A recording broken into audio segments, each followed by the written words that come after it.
আমার নাম সাঈদ বিন সীমান্ত। সাঈদ বিন সীমান্ত। সীমান্তর বয়স কত এখন? আমার বয়স 20।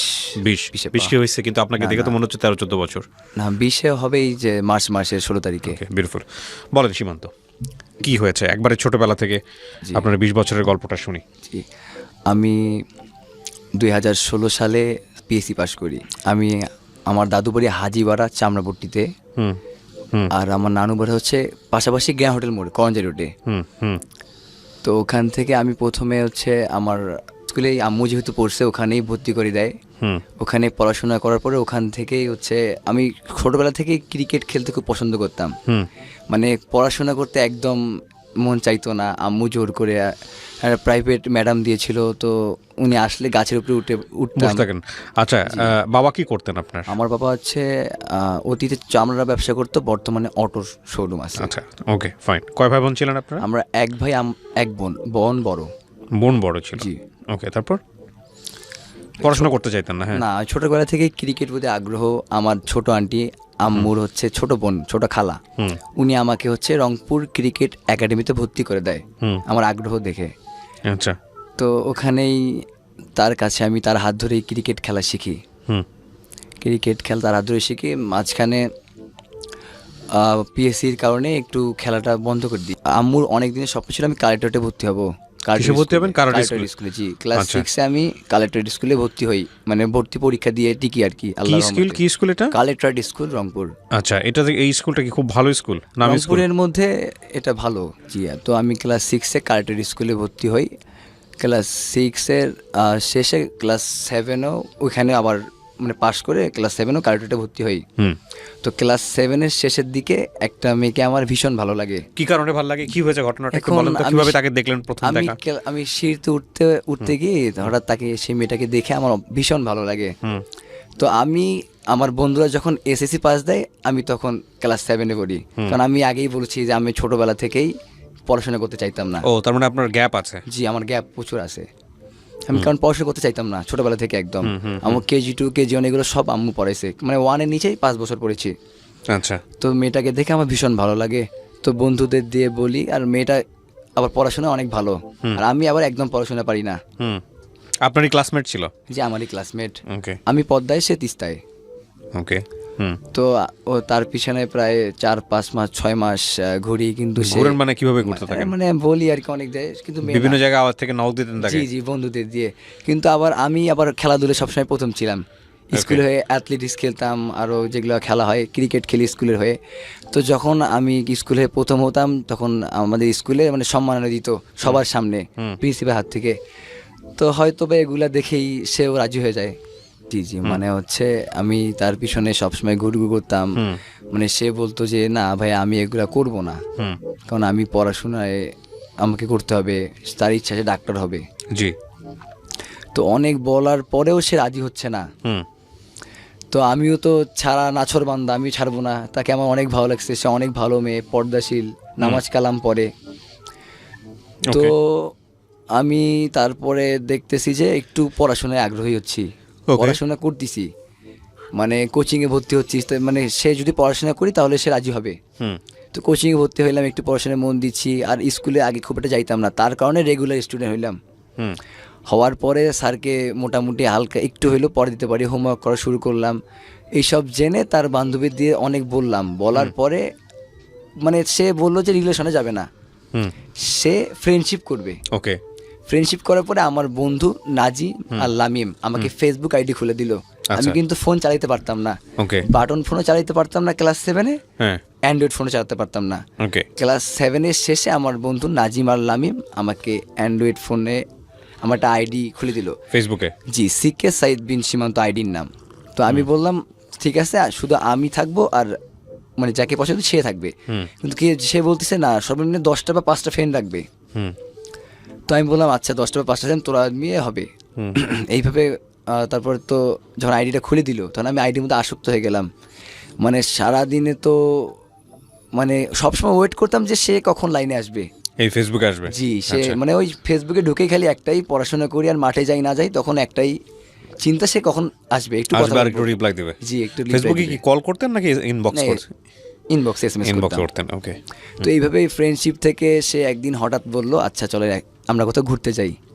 সেই প্রস্তাব দিল। জি। তখন আপনাদের মধ্যে সম্পর্ক হয় নাই নাকি শুধু খালি মানে ফ্রেন্ডশিপ আছে? জি। ওকে। তো আমি বললাম আচ্ছা, আমি তো বললাম এ তো দেখি মেঘ না চাইতেই বৃষ্টি। হুম তো আমি বলার আগেই তুমি বলে দিলা। বললো তো আমরা তো জাস্ট ফ্রেন্ড। হুম গিয়ে আমি সব বললাম যে আমি তো তোমাকে অনেক পছন্দ করি, আসলে আমি ফিউচারে তোমাকে নিয়ে অনেক স্বপ্ন দেখি। তখন সে আমাকে বলল আমি আমার বাবা মার বাইরে যাইতে পারবো না, তুমি যদি ভালো কিছু করো তাহলে আমি ভেবে দেখবো, এটাই। হুম তো এই আমার ফ্রেন্ড মানে ও যে এলাকায় থাকে থানার পিছনে, তো ওখানে আমার একটা ফ্রেন্ড, মানে আমি যে মেয়েকে পছন্দ করি ও ওই মেয়েকে পছন্দ করে। আচ্ছা। যখন আমরা ঘুরতে যাই তখন দেখে ফেলছে ওই ছেলেটা, দেখে সোজাসুজি ওই মেয়ের মানে যাকে পছন্দ করি তার বড় বোনকে কল করে। ওই মেয়েটাকে পছন্দ করতো, জি, মানে যাকে আমিও আপনি করি। পছন্দ করেন? হ্যাঁ, দুজনে আমরা Okay. ক্রিকেট খেলি। ওকে। তো সে বড় বোনকে ফোন করছে। জি, যে বলছে যে আপনার বোন সীমান্তর সাথে ঘুরতে গেছে। হুম তো আমি যখন তাজহার জমিদার বাড়িতে গেছিলাম ঘুরতে, নিয়ে ঘুরলাম, তারপর সে কফি শপের সুরুদ্দিনের সামনে গিয়ে ওখানে একটু খাওয়া দাওয়া করলাম। সে খাবে না জোর করে, তাও খাইনি, এটা সব বাসায় নিয়ে আসছি। পরে যখন ব্যাক হওয়ার পরে আমি তো একটু পরে যাচ্ছি ওর সামনে, বলি তুমি স্কুলে ঢুক, আমি ঢুকতেছি। তো ঢুকার পরেই দেখছি যে আমি পিছনে আসি, পানি খাচ্ছি। তো দেখছি ওর আম্মু দেখে ওকে একটা ঠাস করে একটা থাপ্পড় দিল। তো প্রথম দিন অনেক দেখা হওয়ার জোরে। পরেই মানে বাইরে তুই কোথায় গেছিলি আমাকে না বলে গেছিস কেন, হেভি। আর আমি তো কান্নাকাটি শুরু করে দিলাম। তারপর খাওয়ার পরে? জি, মানে আমাকে থাপ্পড় মারিনি, ওনার মেয়েকেই মারছে। ওটা দেখার পর আপনি কান্নাকাটি? আপনাকে জি। দেখছে? আমাকে দেখেনি উনি। আপনাকে দেখেনি। আচ্ছা, তারপর? তো আমি 4 তলায়, তো আমার বন্ধুরা আমাকে তুললো, আমি ভেঙে পড়ছি অনেক, কারণ ওকে মারছে আমার সামনে। তারপর থেকে ওকে আর স্কুল আসতে দিচ্ছে না ওর আম্মু। তারপর স্কুল আসতে দিচ্ছে না। আর আমিও তো মানে ও তো নাকি ওর আম্মু হাতে কোরআন শরীফ উঠাই দিছিল যে ওই ছেলের সাথে কথা বলা যাবে না, সম্পর্ক করা যাবে না, এরকম। কিন্তু সে কিছুদিন পরে আমি স্কুল যাওয়া বাদ দিয়ে দিই। আমি জানি আমি স্কুল যাওয়া বাদ দিলে সে আসবে স্কুলে। ও আচ্ছা, আপনি সেটা প্ল্যান করলেন যে যেভাবে আমি তাকে যাবো না। স্কুলে নিয়ে আসতে হবে। হ্যাঁ। জি, আমি স্কুল যাওয়া বাদ দেওয়ার পরে আমি আবার স্যার আর পছন্দের খেলোয়াড়, এই জন্য আমাকে স্কুলে ঢুকতে দেয় মধ্যবিরতিতে। আমি 3 নম্বর ক্লাসে স্কুলে ঢুকে পড়ি, বললাম যে আমাকে বাবু স্যার ডাকছে। হুম ঢুকে পরে তার সাথে ভিতরে একটু কথা বলার জন্য রুমে চলে যাই। তখন গণিত শিক্ষক, মানে ওই স্যারও আমার অনেক মানে হচ্ছে অনেক ভালো সম্পর্ক। তো বললাম যে স্যার একটু খেলার কাজে আসছি, তো কথা বলি। তখন আমরা স্যারের সাথে পিছনে আমি কথা বলতেছিলাম, স্যার তো অন্য রুমে গিয়েছিল। তখন মানে হচ্ছে দেখার কারণেই আমার সাথে কথা বলতে মানা করছে, যে মানে আমার সাথে একদম টোটালি মিশতে মানা করে দিছে ওর আম্মু। তারপরে তো কোরআন শরীফ নাকি হাতে দিয়েছিল। আর এর মাঝখানে আবার ও আবার বাথরুমে ঢুকছিল যে সুইসাইড করবে। আমার বন্ধুরা আবার মানে স্কুলের বাথরুমে ঢুকছে সুইসাইড না, করার না, জন্য? ওর বাসার বাথরুমে। আচ্ছা, এটা আপনি জানলেন কিভাবে? এটা আমার বন্ধু বলছে যে ওরাই গিয়ে বের করছে। আচ্ছা। এখন তো আমি অনেক টেনশন পড়ে গেলাম, খেলার মাঠ থেকে আবার বাসায় আসলাম, কিন্তু ওখানে তো যাইতে পারছি না। হ্যাঁ ওখানে যাওয়ার আমার কোনো ওয়ে নেই। হ্যাঁ তো তারপর আমি জেএসসিতে মানে জেএসসি পরীক্ষা দেই। হ্যাঁ। জেএসসি পরীক্ষার ঠিক 4 মাস আগে আমার ডান হাত ভেঙে যায় ক্রিকেট খেলতে গিয়ে। ওকে। তো এই কারণে আমি তখন মানে কি দেখা সাক্ষাৎ বন্ধ নাকি জাস্ট কথাবার্তা চলতেছে? মানে দেখা অনেক কম, আমি স্কুলে যাইতাম না, আচ্ছা খুব কম। তো জেএসসির 4-5 মাস আগে আমার ডান হাত ভেঙে যায় ক্রিকেট খেলতে গিয়ে। আচ্ছা এই জন্য আমি ম্যাথ একদম করতে পারিনি, আর আমি একদম মানে ম্যাথ করতেও পারি না, মানে অঙ্কটা একদম পারি না। আচ্ছা আবার হাত ভাঙার কারণে করতে পারিনি। ওকে এজন্য এক সাবজেক্টে ফেল আসে জেএসসি পরীক্ষায় আমার। ওকে আমি 2019 সালে জেএসসি পরীক্ষা দিয়েছি কালেক্টর স্কুল থেকে। ওকে। ও আপনার সাথে তো ও পরীক্ষা দিয়েছে না? জি, ও তো অনেক ভালো রেজাল্ট করেছে। ওকে। তো আমি যখন জেএসসিতে ফেল করি তখন সে টোটালি আমার সাথে যোগাযোগ অফ করে দেয়। আচ্ছা কারণ সে জানতো তার ফ্যামিলি এই ব্যাপারে আর আগাবে না, আর ও মিথ্যা আমাকে আসে দিবে না। ওকে। তো 3 মাস আমার সাথে দেখা নেই। আমি 3 মাস পরে একবার স্কুলে যাই ওর সামনে। স্কুলে যাওয়ার পরে ও সবার সামনে আমার সাথে অনেক বাজে ব্যবহার করে। 3 মাস পরে? জি, কারণ ওর আম্মু ওকে মিশতে মানা করছে এই জন্য। আচ্ছা। আর অলরেডি ওর বান্ধবীদের বলছে যে যদি কথা বলি, কারণ সবাই তোর মানে ওর আম্মুকে বলে দিবে। তো আমি দেখা করতে গেছি, আমার সাথে খারাপ ব্যবহার করছে। খারাপ ব্যবহার বলতে? মানে অনেক রাগারাগি করছে। রাগারাগি করেছে। বলছি না তুমি আমার পিছনে আর আসবা না, আমি তোমার সাথে আগাতে পারবো না, তুমি এখন আমার থেকে জুনিয়র হয়ে গেছো মানে ক্লাসের দিক দিয়ে। ও আপনি ফেল করছেন? জি, আমি ফেল করছি, তো আমার সাথে তোমার এভাবে হবে না, আমি এইগুলো বলতেছি আর কি। হ্যাঁ। তো সবার সামনে আর কি খারাপ ব্যাপার, এটা আমার খুব খারাপ লাগছে। আমি সোজা স্কুল থেকে বের হয়ে চলে গেলাম। হ্যাঁ। আমি কিছু বলিনি, তো মাথা নিচ করে স্কুল থেকে বের হয়ে আপনি 7 থেকে গেলেন, ও 8 উঠে গেছে? জি, এটা Okay, ঠিক আছে। তারপর? তো আমি সোজা বাসা চলে গেলাম। হ্যাঁ। চোখ দিয়ে পানি পড়তেছে ভাই, বিশ্বাস করেন আমি মেয়েটাকে অনেক অনেক অনেক বেশি এটাই কি আপনার ভালোবাসি। First love? জি, এটাই আমার ফার্স্ট লাভ ছিল। তারপর তারপরে হচ্ছে আমি তো এইভাবেই ক্রিকেটে মানে আবার ক্রিকেটেই ব্যাক করলাম, মাঠে যাচ্ছি, কিন্তু ভাই খেলা এরকম একটা হচ্ছে না, মন বসতিছে না, হুম মানে হৃদয় ভাঙলে যা হয়, জি খেলায় ঠিক মন মানে বসতিছে না, হাত ভাঙা ইনজুরি পর থেকে একদম 4-5 ম্যাচে টোটালি রান পাচ্ছি না, বোলিংও ভালো হচ্ছে না।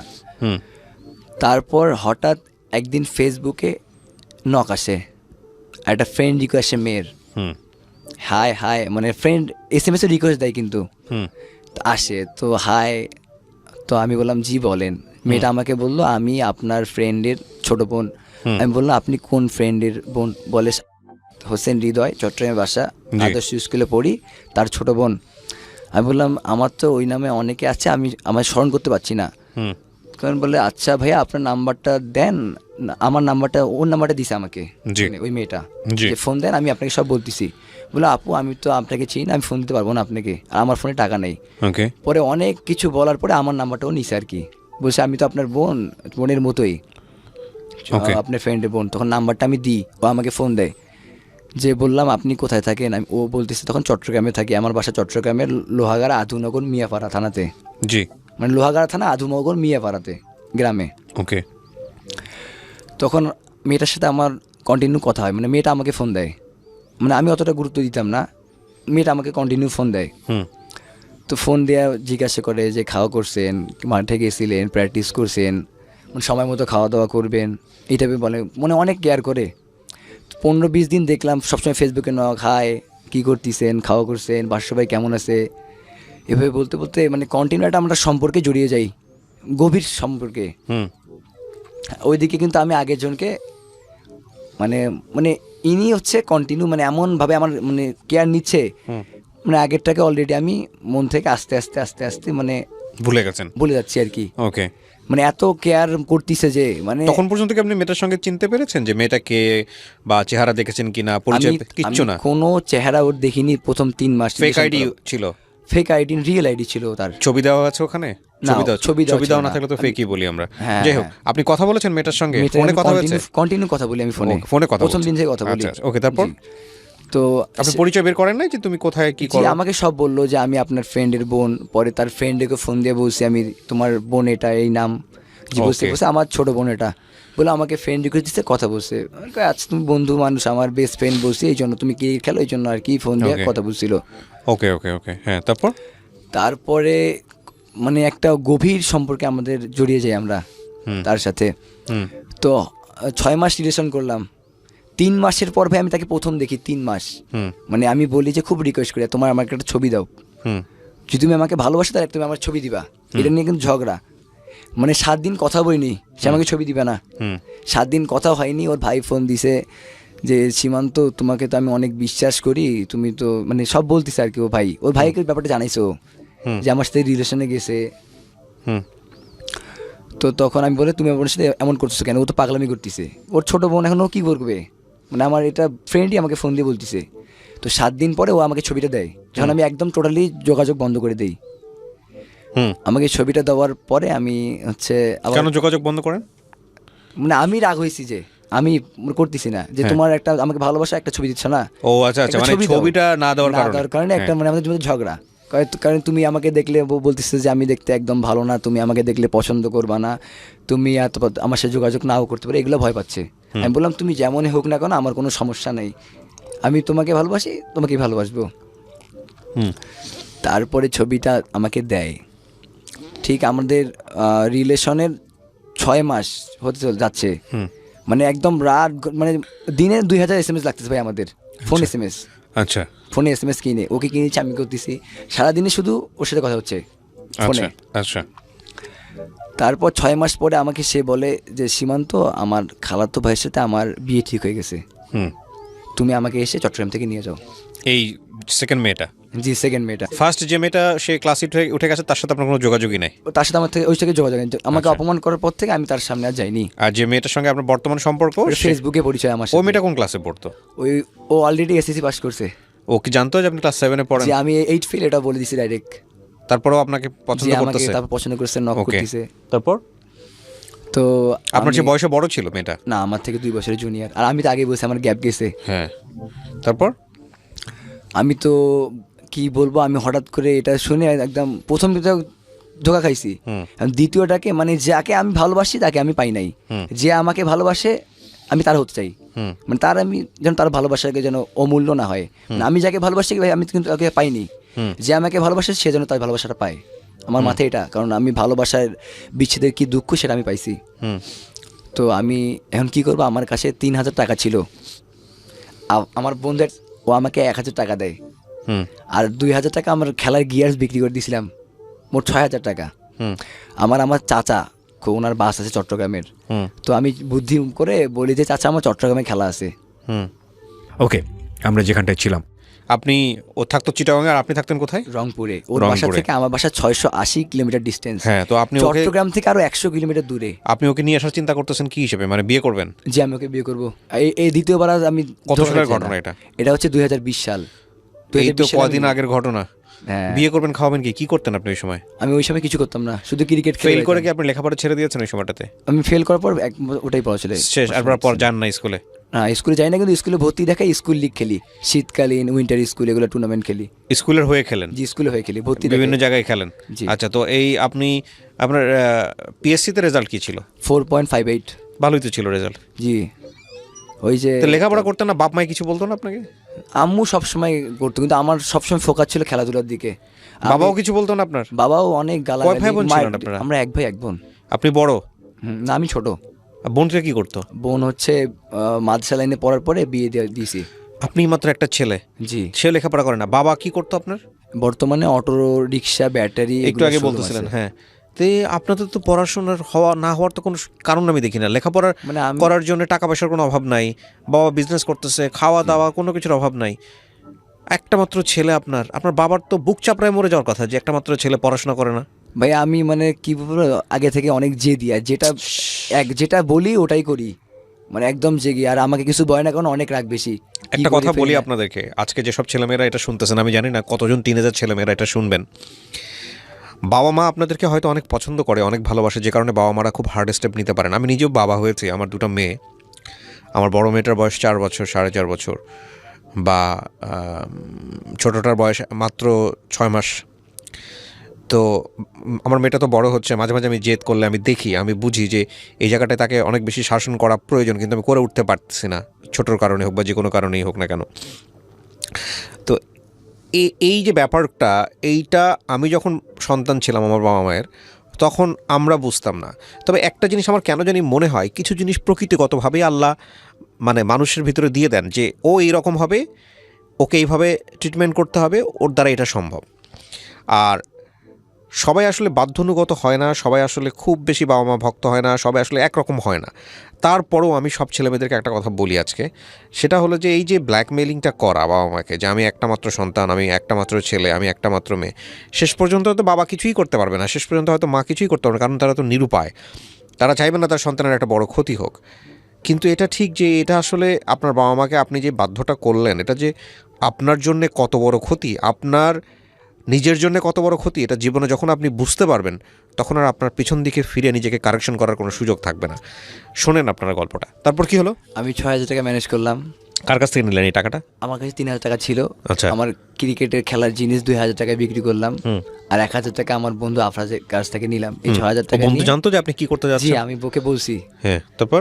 এখন তো ও জানে যেটা আমি বলছি ওটা করবোই আমি, তো আমাকে দিল ম্যানেজ করে 1,000 টাকা। এই 6,000 টাকা নিয়ে আমি চট্টগ্রামের উদ্দেশ্যে রওনা হলাম। চাচাকে বললাম চাচার কাছে যাচ্ছি ফ্রিতে, বলছি আমার চট্টগ্রামে খেলা আছে। তো আমি প্রায় 18 থেকে প্রায় 19 ঘন্টা চট্টগ্রাম থেকে ভাই, আবার কিন্তু 100 কিলোমিটার লোহাগাড়া। এর আগে তো আপনি জান নাই কখনো? কোনোদিন নাই, ফার্স্ট টাইম।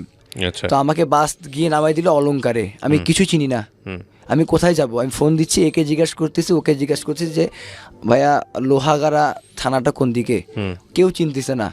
পরে একটা সিএনজিএল আমাকে বললো যে ভাইয়া এখান থেকে তুমি প্রথমে নিউ মার্কেট যাবা, নিউ মার্কেট থেকে ওইখানে তুমি অটোওয়ালাকে জিজ্ঞেস করলে নিউ ব্রিজের গাড়ি পাবা, ওই কর্ণফুলী ব্রিজ থেকে তুমি সরাসরি বাস পাবা হচ্ছে লোহাগাড়ার আদিনগরের। তো ভাই আমি তো আর কোনটা লোকাল বাস কোনটা মেল বাস বুঝতেছি না, আর ও অলরেডি কিন্তু আমি চট্টগ্রামে গেছি, ও বাসা থেকে বের হয়ে গেছে, আমাকে ফোন দিচ্ছে আচ্ছা। যে আপনি কোথায়, একটু তাড়াতাড়ি আসেন, আমি তো বের হয়ে গেছি, আমাকে খোঁজাখুঁজি অলরেডি মানে শুরু হয়েছে। হুম তো আমার ওই জায়গাটা যাইতেই 4 ঘন্টা লেগে গেছে, লোকাল বাসে উঠছি আমি। তো ওখানে আমি গিয়ে আমিরাবাদে নেমে পড়ি। হুম আমিরাবাদ থেকে একটা নেই, সিএনজি মানে একটা পিক আপ নেই, পিক আপ গাড়ি বলে লেগুনা বলে যে। হুম তো ওটা একদম নেই, রিজার্ভ নিয়ে নেই যে ভাই আমি আপনাকে 500 টাকা দেবো, শুধু লোহাগাড়া যেয়ে একটা আমার বোন কিনে চলে আসবো। তো ভাই আমার অনেক ভয় লাগছে, হাত পা ঠান্ডা হয়ে যাচ্ছে, আমি এটা কী করতেছি। হুম তো আমি চলে গেলাম, চলে গিয়ে ও দেখি দাঁড়ায় আছে আধুনগরের ব্রিজের উপরে দাঁড়ায় আছে। এই প্রথম দেখা? প্রথম দেখা আমাদের। এর আগে তো ছবিতে দেখছেন নাকি? এর আগে শুধু ছবিতে দেখছি। হ্যাঁ। তো তো- দেখার পর কেমন লাগতেছিল? দেখে মানে আমার হাত পা ঠান্ডা হয়ে যাচ্ছিল, চোখ দিয়ে পানি পড়ার মতো হয়ে যাচ্ছে। কেন? মানে যাকে ভালোবাসি তাকে প্রথম দেখলাম, আচ্ছা, ওকে। মানে ও সে তো আমাকে ধরে কান্নাকাটি করতেছে। হুম ওকে। এখন বলতেছি যে সিএনজি এলাকে একটু আপনি তাড়াতাড়ি চলেন। আর উনি কিছু বুঝতে পারছে, বললাম কিছু আপনি ব্রেক করছে, আমি তাড়াতাড়ি টানেন, আমি একটু রাগ দেখাচ্ছি যে টাকাটা 500 টাকা দিলাম যে আপনি নিয়ে একটু তাড়াতাড়ি চলেন। হুম তো উনি আবার কি করছে, ওরা নেওয়ার পর যাত্রী তুলতেছে। আচ্ছা। এখন মেজাজ খারাপ হচ্ছে, কিছু বলতেছে না, যাত্রী তুলছে উনি, কিন্তু রিজার্ভ নিছে আমি। হুম তো এরকম করতে যাত্রী যাত্রী লোকালে নিয়ে যাচ্ছে। তো ওখানে আমি আমিরাবাদের সিএনজি ওই লেগুনিতে করে যে আমিরাবাদে নেমে গেলাম। হুম। আমিরাবাদ থেকে একটা বাস নিলাম হুম ওই যে কর্ণফুলী ব্রিজের উদ্দেশ্যে। হুম হুম কর্ণফুলী ব্রিজে নিলাম। তো ওখানে আমরা মানে আমি ভাই টানা কিন্তু 24 ঘন্টা জার্নি চলতেছে আমার, হুম কোনো রেস্ট নাই, টানা 24 ঘন্টা জার্নি করতে আছি আমি। জি। আমিরাবাদ গাড়িতে উঠে আমরা কর্ণফুলী ব্রিজে নামলাম, ও- নেমে একদম ভিতরে একটা, আমি বাসের নামটা জানি না, একদম ভিতরে ঢুকলাম। হুম মানে রংপুরে বাস নিব, শ্যামলী কাউন্টার, অনেক চট্টগ্রাম শহরে অনেক ভিতরে ঢুকছে একদম। আমি রিক্সাওয়ালাকে বলছি যে আমাকে একদম ভিতরে কোথায় কাউন্টার আছে রংপুর নিয়ে যান। আচ্ছা। তো রিক্সা ভাড়া দেওয়ার পর রিক্সাওয়ালা বললাম 200 টাকা দিচ্ছি, আমার একটা ভিতরে কাউন্টারে নিয়ে যান। তো আবার ভাই যে এই মাঝখানে আমিরাবাদ থেকে চট্টগ্রামে আসার মাঝখানে আমাদের বাসে 2টা পুলিশ উঠছে। আচ্ছা, টেনশনের বিষয়। হ্যাঁ আমি তো শেষ, আরও আমার গা পা ঠান্ডা হচ্ছে ভাই, বিশ্বাস করেন মানে এত ভাই জীবনে পাইনি আমি। হুম কিন্তু মুখের জোর আছে। তো আমাদের পুলিশে বলছে তোমরা কোথায় যাচ্ছ, চট্টগ্রাম ভাষায়। আমি বললাম কি বলে, আমি বললাম যে বোন কি বলে শোনো তো, মানে আমার যাকে নিয়ে পালাচ্ছে ওকে বললাম। হ্যাঁ। তখন বলতেছে যে মানে আমরা কি, আমি বললাম এটা আমার চাচাতো বোন, আচ্ছা আমার দাদার 2টা ওয়াইফ, তো একে একটা চট্টগ্রামে থাকে আর একটা রংপুরে, একে আমি রংপুরে নিয়ে যাচ্ছি। আমি অনেক টায়ার্ড, 24 ঘন্টা জার্নি করছি, আমার দাদি অসুস্থ, ও দেখতে যাবে। হুম। তো আপনি যদি কিছু বলার থাকে আমি আমার আব্বার নাম্বার দিচ্ছি, আমার আব্বার সাথে কথা বলেন প্লিজ, আমাকে ডিস্টার্ব করিয়েন না। তো আমি যেভাবে এইটা বলার পরে পুলিশটা নামে গেছে। আচ্ছা, ওকে আর আমার পাশে ছিল আবার পুলিশ ওকে বসা। ওকে। এখন বলছে ভাইয়া তোমাদের ব্যাপারটা বুঝতেছি, ভয় পাবে না, যাও আমি আসি। মানে আমি 4টা সিট নিছি কিন্তু করোনার সময়, হুম। করোনার সময় 4টা, মানে 2জন এক সিট বসা যাবে না। ও ফাঁকা রেখে? জি, তো আমার 2টা সিট ফাঁকা আছে, ওটা পুলিশ বসতে দিয়েছি। ওকে। তো এই জন্য উনি বলছে ভাইয়া সমস্যা নাই, যাও, আমি তোমার ব্যাপারটা বুঝতে পারছি, হ্যাঁ। আমি আসি। আচ্ছা, তো তারপর? আমরা আসতেছি, আমি কিন্তু ভাই বাসে গভীর ঘুম, এদিকে সে বমি করতে করতে শেষ, অনেক অসুস্থ, কিন্তু আমার কোনো সেন্স নাই, আমি ঘুম। জি। এখন সে বলতিছে, শুনতেছি যে আমি কার সাথে পালাচ্ছি, সে আমি মরে যাই তার কোনো হুঁশ জ্ঞান নেই, সে বলতিছে কিন্তু রাগ, কিন্তু আমি এদিকে মরা মানুষ, টানা 30 ঘন্টা অলরেডি জার্নি করতেছি আমি। হুম। ভাই রংপুর থেকে 680 কিলোমিটার দূরে আমার যাকে নিয়ে পালিয়েছি তার বাসা। হ্যাঁ। মানে ওখানে গিয়ে 2টা মিনিট আমি রেস্ট করার সুযোগ পাইনি, রাইট। ওখান থেকে আবার শুরু তাকে নিয়ে আসছি। ওকে, তারপর? তার সাথে ভাই প্রথম দেখা তখনই হলো আমার। তারপর আমি সোজাসুজি ওকে নিয়ে নামলাম, মানে ও আবার ভালো রেসপন্স পায়, ভালো কিছু পড়েনি, শুধু নিচে হচ্ছে জন্মসনদ নিচে 2 কিছু নিচে, বিয়ে করতে যা যা লাগে আর কি, ওগুলো নিতে বলছিলাম, ওগুলো নিচে। তো আমি ভাবতেছি এখন তাকে নিয়ে যাবো কোথায়, প্রথমে বাজারে নিয়ে এসে ওকে কাপড় কিনে দিলাম, বাসায় যেহেতু নিয়ে যাবো, ওকে ওড়না কিনে দিলাম আর জুতা কিনে দিলাম। ওড়না মনে হয় কিনে দিছে, জুতা কিনছে সেটাকে আমার মনে পড়তেছে না, এটা মানে কিনে দিলাম সালেম মার্কেট, ওই জামাল মার্কেট থেকে, দিয়ে বাসায় নিয়ে গেছি। আমার আম্মু মূর্তি মতো তারা আছে, নানি বলছে কিরে সীমন্ত এটাকে তুই কী করছিস? আমি বললাম আমি এখন ঘুমাবো, এটা হচ্ছে আমার বউ। কই বিয়ে করলি কবে? কই বিয়ে করি নাই, বিয়ে করবো, এখন তোমরা বিয়ে দিবা। নিয়ে ঢুকে গেছেন এভাবে? হ্যাঁ বাসায় নিয়ে গেছি। তারপর? এখন আমি গোসল করতেছি, আমি বললাম একেবারে মূর্তি মতো দাঁড়ায় না হয়ে একটু কাপড় আসে না, একটা জামা দাও। আম্মুকে বলতেছি, আম্মু কান্না করতেছে, নানি এদিকে কান্নাকাটি শুরু আপনি করছে। মূল এক কথায় হচ্ছে অবাধ্য সন্তান ছিলেন, এটা বোঝা যাচ্ছে। সরি, আমি কিছু কমেন্টস করবো, আপনি মন খারাপ করেন না। আপনার মাকে এটা বলার পরে আপনার মা যদি কান্না করে, মানে দু চারটা থাপ্পড় যদি না মেরে যদি কান্না করে থাকে তাহলে বুঝতে হবে যে আপনার বাপ মা হেল্পলেস ছিল আপনার প্রতি। মাঠটার দেয়নি ওই সময়টাতে? আব্বু এসে মার দিছে। সেটা আব্বু তো দিবে, মা হলে তো আমি তো মা জায়গা থাকলে তো দিতাম। সরি, এটা যদিও গণমাধ্যম লক্ষ লক্ষ মানুষ এটা শুনতেছে, ফাইন। তারপরে কি করলেন আপনি? তো আব্বুকে ফোন দিল, আর আম্মু মানে কোমরের সমস্যা, তো ওইভাবে কোমরের হাড় ক্ষয়, মানে এই জন্য আর কি ওইভাবে উত্তেজিত হয়ে গেলে উনি অসুস্থ হয়ে পড়বে, মানে মেরুদণ্ডের হাড় বাড়ছে আর কোমরের হাড় ক্ষয়। আচ্ছা, তারপরে কি হলো? তারপর কি হলো? তো আসার পরে আব্বু তো কয়েকটা মার বসে দিল। তো আমি বলছি মারি ফেলালে কিছু হবে না, আমি নিয়ে আসছি, আমার বিয়ে দিতে হবে। তাছাড়া ওই নেয় ওর আব্বু, আমি বলছি যে ওর আব্বু লালমনিরহাটে, ওনাকে ফোন দিয়ে বলো যে মানে আমার ওয়াইফকে আমি নিয়ে আসছি। ওকে নিয়ে আসছি, তারপরে আমি হচ্ছে গোসল টোসল করে ঘুমাই পড়লাম। তো ও আম্মুর সাথে আছে, কথাবার্তা বলতেছে, আম্মু তো কান্নাকাটি করছে, ও কান্নাকাটি করতেছে যে আমি যাবো না, আর আমাকে আপনি মারি ফেলেন, আমি যাবো না বাসায়, মানে যাকে নিয়ে আমি চলে আসছি। ও বলতেছে আমাকে মারি ফেললাম, যাবো না, আমি সীমার সাথে থাকবো। আর আমি এদিকে ঘুমাচ্ছি, কারণ আমি তো ভাই টানা 36 ঘন্টার মতো জার্নি করছি, 36 থেকে 40 ঘন্টা। একটু পরে আমাকে আম্মু ডাকতেছে যে উঠো, ওই মেয়ের বাবা আসছে। ও আবার মানে রংপুরে চাকরি করতো, উনি কৃষিতে, মানে ওরা কিন্তু রংপুরে ছিল, সঙ্গে সঙ্গে চলে আসছে। হ্যাঁ, মানে ওর আব্বু লালমনিরহাটে ছিল, আর ও কিন্তু রংপুরেই পড়তো আদর্শ স্কুলে, কিন্তু মানে ওর দুই ভাই বোনে পড়তো, এখান থেকে এসএসসি পাস করছে, 9-এ ভর্তি হয়েছিল। কিন্তু আমি রংপুরে থাকা অবস্থা আমার সাথে সম্পর্ক ছিল না, আর আমি চিনতাম না। চট্টগ্রামে যাওয়ার পরে তার সাথে আমার পরিচয় হয়েছে। তার বাবা আসার পরে আম্মু আমাকে ডাকলো, আমি উঠে গেলাম। তো উঠে গিয়ে সালাম দিলাম, যে বললো যে বাবা তোমরা এই কাজটা করলা কেন। উনি আবার অনেক ঠান্ডা, মানে অনেক ভালো, মানে অত রাগেই কিন্তু আমার সাথে কোনো রকম ইয়ে করে নাই। বাবা তোমরা এটা কাজ করলে কেন? আমি বললাম বাবাই বলছি আমি, যে আমরা দুজনের সিদ্ধান্তে এটা করছি। সে আমাকে বলছে তার নাকি আপনি বিয়ে ঠিক করছে, আমাকে আনতে বলছে, আপনি আনছি, আপনি ওর কাছে জিজ্ঞাসা করতে পারেন।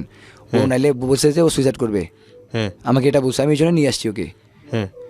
তখন ও বলতেছে এখন তো বাবা আমার, আচ্ছা তুমি যেহেতু দুজন, মানে অনেক আব্বু মানে যেহেতু বলতেছে যে ওরা দুজনকে পছন্দ করতেছে, মানে জানে আমার আব্বু যে আমি এদিকে আবার জেএসসি ফেল করার পরে একটা কথা বলি নাই যে আমি কিন্তু আবার ঘুমের ওষুধ খেয়ে ফেলছিলাম বেশ কিছু, 2-3 দিন আমার সেন্সও ছিল না। তো ওটা মনে আসছে, আবার আমি এরকম মানে আর কি একটু রাগ হইলে অনেক কিছু করে ফেলি। তো বাবা তখন ওনার আব্বুকে বলতেছে যে এখন ওরা যেহেতু দুজন ছাড়া পাগলামি করতেছে, মানে আপনি যদি নিয়ে যান, আমার ছেলে একটা আপনার মেয়েও একটা, যদি ওরা কিছু করে ফেলে, আমার আব্বু এটা ভয় পাচ্ছে, তখন তার সারা জীবন হারাইতে হবে তাদেরকে। তখন আপনি একটু দেখেন কি করা যায়, আমার তরফ থেকে না নেই, আমার আব্বু বলে দিছে যে আমার তরফ থেকে না নাই, কিন্তু আমি চাই একটু আপনার মেয়ে আপনার বাসায় থাক, আমার ছেলে আমার বাসায় থাক, কিন্তু আমরা এটা মানতেছি না। ও বলছে যে না এটা হবে না, আমি বলছি এটা হবে না, একসাথে যা হবার এখানেই হবে। হ্যাঁ, এখন তো আমাকে ওর বাবা বুঝাচ্ছে, আচ্ছা বাবা আমার তো এলাকায়, ওর আবার এলাকার মানে ওর আব্বু আবার এলাকার সর্দার বলে, মানে কাউন্সিলের মতো আর কি, সর্দার। তো বাবা আমার তো এলাকায় অনেক সম্মান আছে, মানে মান-ইজ্জত আছে, যদি শুনে আমার মেয়ে পালায় চলে আসছে, আর চট্টগ্রামে কিন্তু ভাই এইসব নাই, চট্টগ্রামে এইসব কিন্তু এলাও না। আচ্ছা, তো আমাকে বুঝার পরে বলে যে আমি নিয়ে যাই, আমি তোমাকে কথা দিলাম আমার মেয়েকে তোমার সাথেই বিয়ে দিব, আমাকে মানে সে কথা দিচ্ছে, কিন্তু আমি রাজি হইলেও সে যাবে না, মেয়ে যাবে না। পরে আমি পাশে নিয়ে গেলাম, যে বলছে আরে তোমাকে আমি একবার উঠাই নিয়ে আসছি, যদি তোমাকে আমার সাথে না দেয় আমি আবার উঠাই নিবো, এটা এই বিশ্বাস আছে, তোমার বিয়ে অন্য কেউ দিলে আমি তোমাকে ওখান থেকে উঠে নিয়ে আসবো, একবার জানছি না, বলে হ্যাঁ নিয়ে আসছো, এবার বুঝে ওকে পাঠিয়ে দিলাম। ও কিন্তু আবার টানা জার্নি, বাসায় আমার 4-5-6 ঘন্টার মতো ছিল অনলি, ও থেকে আবার বাবার সাথে আমি পাঠিয়ে দিলাম। তারপর প্রথম 2 দিন আমি ফোন দিচ্ছি, ফোন অফ, আমার মাথা খারাপ হয়ে যাচ্ছে, কি হচ্ছে, ফোন অফ কেন? হৃদয়কে ফোন দিচ্ছি, যে বলছে আমার বোন ঘুমাচ্ছে। আপনার জুনিয়র ছিল না আমার ফ্রেন্ড? আচ্ছা, ক্লোজ ফ্রেন্ড ছিল, মানে বেস্ট ফ্রেন্ড বললেই চলে। ওর ভাই? হ্যাঁ, ওর ভাই, বড় ভাই। ও জানতো সমস্ত কিছু, এগুলো সব জানে, ও জানে, ওর এক মতামত ছিল, ওর সাপোর্ট ছিল, ওর ফুল সাপোর্ট ছিল, কিন্তু পালার বিষয়ে ওকে আমরা কিছু বলি নাই, ওটা কিছু বলি নাই, একদম গোপন। তো দিয়ে যাওয়ার পরে প্রথম 2 দিন কথা হয়নি কারোর সাথে, তো আমার মাথা খারাপ হচ্ছে, আবার হিতে বিপরীত হয়ে গেল নাকি। 2 দিন পরে আমাকে ফোন দিল, মানে এই 2 দিন আবার আমি খাওয়া দাওয়া করিনি একদম, মানে কি হচ্ছে গভীর একদম অনেক টেনশনে পড়ে গেলাম। পরে ফোন দিল যে সব ঠিকঠাক আছে, তোমার সাথে হচ্ছে আব্বু, মানে ওর আবার আম্মু কিন্তু রাজি ছিল না আগে থেকে, ওর সবাই রাজি, ওর আম্মু রাজি না, কিন্তু ওর আব্বু রাজি। তারপর কুরবানি ঈদের মানে আগস্ট মাসের 7 তারিখে বিয়ের তারিখ ঠিক হয় পারিবারিকভাবে? পারিবারিকভাবে ওকে। কথা বলে। ওদের একটা যে, সাংবাদিক ভাইয়া আছে মানে আমার ওয়াইফের, সে সব কিছু দায়িত্ব নেয় আর কি। মানে উনি হচ্ছে সাংবাদিক টিভির, আপনাদের লোকাল সাংবাদিক? জি ওখানকার। তো উনি সব কিছু দায়িত্ব ওনার মানে আমার শ্বশুর ওনাকে দেয় যে এটা সব কিছু কথাবার্তা বলে। আর বিয়েটা ওনার বাসায় হয়েছিল, আমি সেদিকে যাচ্ছি। মানে আমরা হচ্ছে বিয়ের তারিখ ঠিক হয় 7ই আগস্ট 2020। আচ্ছা। আমরা যাই হচ্ছে 6 তারিখে আমরা রওনা হই, 6 আগস্ট। চাচার বাসে যাচ্ছিলাম, কারণ আমরা ঈদের সময় তো, ঈদের 4-5 দিন পরেই। তো আমাদের বর যাত্রী যাই শুধু 4 জন আমরা গেছিলাম, কারণ আমি তো ওকে পালিয়ে নিয়ে আসছি। ওখানে আবার যদি অন্য কিছু হয়, আমাদের এরকম একটা ভয় ছিল, যেহেতু পালিয়ে নিয়ে আসছিলাম সেক্ষেত্রে মেহমান নিয়ে গেলে আবার যদি অপমান হতে হয়, এইরকম একটা ছিল আর কি আমার বাবার মনে বা আমাদের ইয়াতে। কিন্তু আমরা বাসে উঠার পরে উঠে প্রায় 19 ঘন্টা জার্নি করে তার বাসায় পৌঁছাই। আমিরাবাদে তারা আমাদের জন্য মাইক্রো পাঠিয়ে দিছে। আচ্ছা। তারপরে হচ্ছে ওই দুলাভাইয়ের বাসায় বিয়েটা হয়। মানে ওই দুলাভাইয়ের বাসায় আমরা যাই, মানে আমাকে হচ্ছে মানে যেভাবে আর কি বিয়ে হয়, মানে যে একদম মনটা আমার খুশি হয়ে গেল।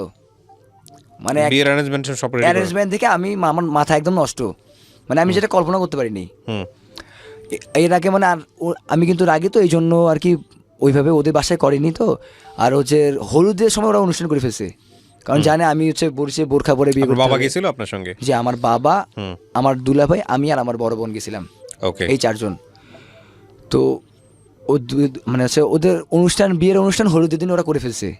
আর শুধু মানে যারা সিনিয়র পার্সন তাদেরকে ওরা দাওয়াত দিছে আর কি বিয়েতে, 30-40 জনের মধ্যে। আর আমরা 4 জন, ওদেরকে বলা হয়েছিল আমরা 15-20 জন যাবো। তো ওরা তো সেই হিসাবে 50 থেকে 60 জনের আয়োজন করছে ওই যে ওই ফ্ল্যাটের মধ্যেই। তো আমাকে মানে অনুষ্ঠানটা দেখে আমার মানে অনেক ভালো লাগছে, যে মানে অনেক ভালোভাবে করছে। তো যাওয়ার পরে ওরা বরণ করে নিল ওদের ইয়াতে, চট্টগ্রামের নেয়। তারপরে হচ্ছে বিয়ের গিয়ে আমি গোসল টোসল ছাড়লাম, রেডি হইলাম। আর সবাই আর কি সিনিয়ররা মানে যারা আছে, চাচি খালা মামি আছে, তো হচ্ছে গুড়াফোয়া, ও ভাজি গুড়াফোয়া, মানে কি ওরে আল্লাহ, এটা তো ছোট ছেলে। তো ওইভাবে হাসাহাসি করতেছিল যে, তো আমি তো মাথা নিচ করে রুমে চলে গেলাম।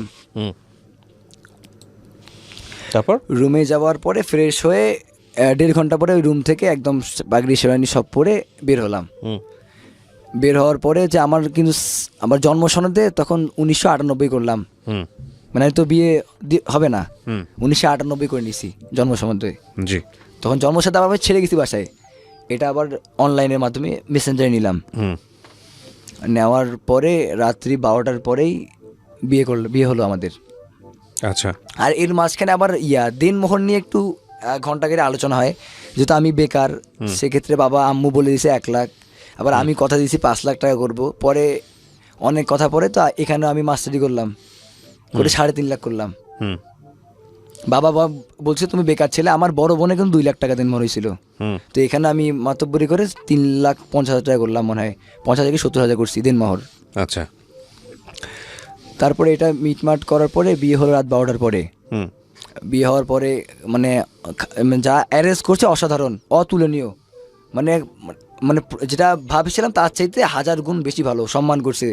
মানে যেটা মনে ভিতরে একটু ছিল ওটা না, মানে আমাদেরকে তারা এত সম্মান করছে যে তাদের প্রতি আমরা কৃতজ্ঞ অনেক বেশি, অনেক। আমার দুলাভাইকে আংটি দিয়েছে তারা, মানে দিনে সম্মান করেছে দুলাভাই, অনেক ভালো আয়োজন করছে। তো তারপরে বিয়ের পরের দিন আমার বাবারা চলে আসে। আর 3 দিনে তো একটা নাকি যেতে হয়, আবার এসে আবার যেতে হয়। তো আমার মা বলছে তোমাকে এসে তো এত দূর যাওয়া সম্ভব না, তো তুমি তোমার ওখান থেকে তোমার শ্বশুর বাসা চলে যাও। আচ্ছা। এদিকে আবার আমার আপু আর দুলাভাই শ্বশুর বাসা যাওয়ার খুব ইচ্ছা ছিল, যাই হোক ওখানে নিয়ে যায়নি। আর ওদের বাস কেন নিয়ে যায়নি সেটা জানি না আমি। আর ওনাদের বাসের সময় হয়ে গেছিলো, যে যেতে পারেনি। এদিক দিয়ে আমার আব্বুর আবার মন খারাপ যে তাদের বাসায় আমার আব্বুকে কেন নিয়ে যাওয়া হলো না। তারপর আমি এই দুলাভাইয়ের বাসায় 3 দিন 2 রাত 3 দিন থেকে আমাকে আমার শ্বশুর বাসায় নিয়ে যাওয়া হয়। ওখানে যাওয়ার পরে ওখানের মানুষজন দেখে আমার আরো অনেক বেশি ভালো লাগে। সবাই দেখতে আসতেছে, জিজ্ঞাসা করতিস, সবাই দেখতে আসতেছে, মিষ্টি খাওয়াচ্ছে, কেউ চিনি খাওয়াচ্ছে, আবার কেউ পান খাওয়াচ্ছে, লাল হইলে বলে বউ অনেক ভালোবাসবে, এরকম কিছু রীতিনীতি ওইদিকে আর কি। তো এইটা হওয়ার পরে আমি ওখানে প্রায় 5-6 দিন থাকলাম চট্টগ্রামে। আচ্ছা, থেকে আমাকে হচ্ছে ওয়াইফ সহ আমাকে আমার শ্বশুর বাসে তুলে দিল। ওকে। উঠাই দিয়ে আমি ওকে নিয়ে আসতেছি, রংপুরে আসলাম। হুম রংপুরে আসার পর তো আমি প্রথম 10-12 দিন দোকানে বসিনি, বাবার দোকানে বসিনি। তারপর থেকে কন্টিনিউ দোকানে বসি। আমি দোকানে বসতাম 11টার দিকে যেতাম, 12টার দিকে যাইতাম, যখন মন চাই চলে আসতাম। মানে বাবা মানে অনেক ভালো, মানে আমার বাবা অনেক সহজ সরল মানুষ, মানে আমাকে ওইভাবে কিছু বলতো না। তো আমি দোকানে কন্টিনিউ বসি। তারপরে ও তো 3 মাস হয়ে যাচ্ছে, ও বাসা যাওয়ার জন্য ব্যস্ত পাগল হয়ে যাচ্ছে। 3 মাস, কারণ ও তো বাবা মা ছাড়া এতদিন বাইরে থাকে নাই, বাসার বাইরে। আপনি তখন কি করছিলেন, পেশায় কিছু করতেছিলেন? ওই যে বাবার দোকানে বসতাম। বাবার দোকানে জি, বসতেছিলেন, সকালে আচ্ছা, হ্যাঁ। বাবার সাথে ফুল সময় দিতাম। ওকে, তারপর? বিয়ের 4 মাস পরে আমার কাছে আমি 20,000, আমার কাছে কিছু টাকা জমাইছিল। তো ওগুলা নিয়ে আমি আমার ওয়াইফকে নিয়ে শ্বশুর বাসায় যাই। হুম মানে যে ক্রিকেট খেলে কিছু টাকা জমাইছিলাম, হুম ওইটা নিয়ে শ্বশুর বাসায় যাই। আচ্ছা, মানে আমার শ্বশুর শাশুড়ি এত ভালো, কল্পনার বাইরে। আমাকে নিয়ে শাশুড়ি তার হচ্ছে বাবা বাসায় গেল, মানে আমার হচ্ছে ওয়াইফের নানি বাসায় গেছে। শ্বশুর নিয়ে তার হচ্ছে বোনের বাসায় গেছে, ভাগ্নির বাসায় গেছে, কক্সবাজারে ঘুরতে নিয়ে গেছিল। মানে সবখানে তারা আমাকে, মানে আব্বু বলছিল যে একা ছাড়িয়েন না, তারা নিয়ে আমাকে ঘুরতেছে, মানে অনেক ভালোবাসে। মেজো মা তো আমার শাশুড়ি তো রান্না করছে, মানে ওখানে আসি কন্টিনিউ খাই, মানে দিনে একবার হলো দাও তো ওদের রুমেই, মানে ও চাচা মানে বিষয়টা গেছে এরকম যে ও আসলে কি করবে, ওর তো বাবার বিজনেস আছে, ও বিজনেস দেখবে, সো ওর একটা মান সম্মান কদর আছে আর কি শ্বশুরবাড়ির ফ্যামিলিতে। হ্যাঁ, ঠিক আছে, ওকে, তারপর? তো ওনাদের ফ্যামিলি, দাদি বলেন নানি বলেন, সবাই অনেক ভালো, আমাকে অনেক ভালোবাসে আর অনেক পছন্দও করে। হুম সবাই আমাকে নিয়ে আদর করতেছে, মানে সবাই জায়গায় ঘোরাচ্ছে। হুম এরপরে আমরা হচ্ছে আবার 15 দিন ওখানে ছিলাম। হুম 15 দিন পরের থেকে হুম ওকে নিয়ে আবার আমি দ্বিতীয়বার বাসায় আসলাম। হুম দ্বিতীয়বার বাসায় আসার পর একটা জিনিস, মানে হচ্ছে একটু তো মানে আমার আম্মু আর ওর একদম মিলতিছে না, বনতিছে না। হুম মানে প্রথম 4 মাস কিন্তু ঠিক ছিল, হুম মানে এখন একটু কিছু, মানে আমি যদি ওকে মারি কেটে ফেলি তবুও 2 মিনিট পর ঠিক আমার সাথে, কিন্তু অন্য কেউ কিছু ওকে বলতে পারবে না। ওকে, কিছু বললেই আম্মুকে কথায় কথায় গালি দিত। আর এখন তো আমি যার জন্য পৃথিবী দেখছি, সে তো আমার জন্মদাতা মা। এখন সে যদি আমার ওয়াইফ শুধু তাকে গালি দেয়, সেটা তো আমি মেনে নিব না। আমাকে আম্মুকে গালি দিলে আমি ওকে মারধর করতাম, গালি দিলে কেন? আর ও কথায় কথায় গালি দিত। ওকে, ও অনেক ভালো, আমাকে অনেক ভালোবাসে, কিন্তু ওর দোষ একটাই, ও কথায় কথায় আম্মুকে গালি দেয়। গালি দেয়, তারপর? জি, এটা তাকে আমি এত বুঝাই যে দেখো ওটা তো আমার এটা করা যাবে না, হ্যাঁ। মা হয়, করা যাবে না, কিন্তু মানে ওর মোট কথা যে ও আর মানে ও এটা বুঝতে পারে না যে ওর আব্বু আম্মু ছাড়াও থাকতে পারবে না। আচ্ছা, এখনো আচ্ছা, এই ফিলটা করতেছে হ্যাঁ। যে ওর আব্বু আম্মু ছাড়া থাকতে পারবে না। তবু আবার 3 মাস পরে বাসায় নিয়ে গেলাম ওকে। হুম এর মাঝখানে কিন্তু আবার 3 মাস ওর আব্বু, এই যখন নিয়ে গেলাম না, তখন ও আর ব্যাক করলো না। হুম বলে তুমি যাও, আমি পরে যাব, আমি এখানে থাকবো। তো 2 মাস ওর বাসায় থাকে, আমার সাথে কিন্তু যখন যোগাযোগ নাই 2 মাস। হুম মানে একটু ফোন দিলে কথা হয় ওইভাবে না। এখন ওর যে এই যে গ্যাঞ্জামটা আম্মুর সাথে, মানে এই যে এখানে পানি পড়ছে কেন আর কি, তোমরা তো 10, মানে বউ শাশুড়ি হ্যাঁ যেটা আমরা 10-11টার দিকে ঘুম থেকে উঠতাম একটু লেট করে। ও তো এইটা নিয়ে আর কি অনেক সমস্যা বাসায় সৃষ্টি হয়ে গেল আর কি, মানে বাংলায় বলা হয় বউ শাশুড়ি যুদ্ধ মতোই শুরু হয়ে গেল। আর আমি তারপরে এখন কি করি, তো আমি ওকে বাসায় রেখে আসলাম। 2 মাস পরে হ্যাঁ আমি চট্টগ্রামে গেলাম আবার। হ্যাঁ যে বলতেছি ও বলতেছে যে আমি যাব না, আমি যাব না। এখন যাব না বললে, আমি বললাম তোমাকে বিয়ে করছি, আমি বিয়ে করবো, যাব না বললো তো না। তো ওর আব্বুর আমি ম্যানেজ করলাম অনেক হাত পা ধরে, যে আরে এরকম হবে না। ওর আব্বুর আমি কিন্তু এই কিছুদিন আগে, মানে হচ্ছে 4-5 মাস আগে, 4 মাস হবে, মানে ওকে লাস্টবার কিন্তু ওর আব্বুর পা ধরে আমি নিয়ে আসছি বাসায়। হ্যাঁ যে আমি তো ওকে অনেক ভালোবাসি, ওকে থাকতে পারবো না আমি, এবার দেন আর কোনো সমস্যা হবে না। ওকে, তো ওকে আমি নিয়ে আসি, অনেক কিছু ম্যানেজ করে, অনেক কষ্ট করে ম্যানেজ করে নিয়ে আসি। নিয়ে আসার পরে ওইটা আবার একই সমস্যা। আচ্ছা, তো একই সমস্যা হওয়ার কারণে আম্মুর সাথে একদম তার বোনেরা বনতিছে না। হ্যাঁ। মানে সে আমার ওয়াইফ আম্মুকে দেখতে পাচ্ছে না, কি আমার আম্মু ওয়াইফকে দেখতে পাচ্ছে না, আমি বাসায় থাকি না, এটা বলতে পারবো না আমি। হ্যাঁ কারণ আমি বাসায় থাকি, বাইরে থাকি আমি। তো আমি বললাম আচ্ছা এত সমস্যা, আচ্ছা তাইলে আব্বু খরচ করে আনলো। হ্যাঁ খরচ করে আনলো। আর আমি আব্বুকে বললাম আচ্ছা তাহলে আমি একটা চাকরি করি। ওকে, বাবাকে বললাম, বাবা বললো তাহলে ঠিক আছে, তোমার ছোট দাদু মাহবুব টেরাস, মানে এটা আমার হচ্ছে আব্বুর ছোট চাচা, ওকে, আমি ওখানে একটা চাকরি নেই, আর এই চাকরি নেওয়ার 1 সপ্তাহ আগেই আমার আব্বু 1 সপ্তাহে খরচ করে দিল, দিয়ে বললো আচ্ছা বাবা তাহলে তোমরা তোমাদের মতো খাও, যেহেতু তোমার আম্মুর সাথে হচ্ছে না, সে তাহলে তোমার বউয়ের সাথে তোমার আম্মুর কথা নেই, তোমার মতো তোমার আম্মু তোমার আম্মুর মতো। আমি কাজে ঢুকে পড়লাম। এই অলরেডি ভাই তার জন্য আমি পড়ালেখা বাদ দিছি, আমি খেলাধুলা বাদ দিয়ে দিছি একদম। মানে মাঝে মাঝে আর কি ম্যাচ খেলতে যাই শুধু, যদি কোথাও থেকে বলে বাইর টিম আসে বা ঢাকার বাইরে বা মানে সিলেটে কোথাও খেলা হইলে আমার বড় হইলে ডাকলে আমি চলে যাই খেলতে, ওটা আমার কেউ আটকাতে পারে না। ওকে। আর ওটা আবার সে ওইভাবেই মানে প্রথমে পছন্দ করলে পরে আর পছন্দ করতেছে না, কারণ ক্রিকেটে অনেক ব্যয়, টাকাটা নষ্ট হচ্ছে, তো সেক্ষেত্রে রাগ হচ্ছে যে তুমি কেন যাচ্ছ খেলাধুলায়, তুমি তো বলছো খেলাধুলা করবা না। তারপর হচ্ছে আমি সপ্তাহে 1500 টাকার বেতনে দাদুর শোরুমে কাজ শুরু করলাম।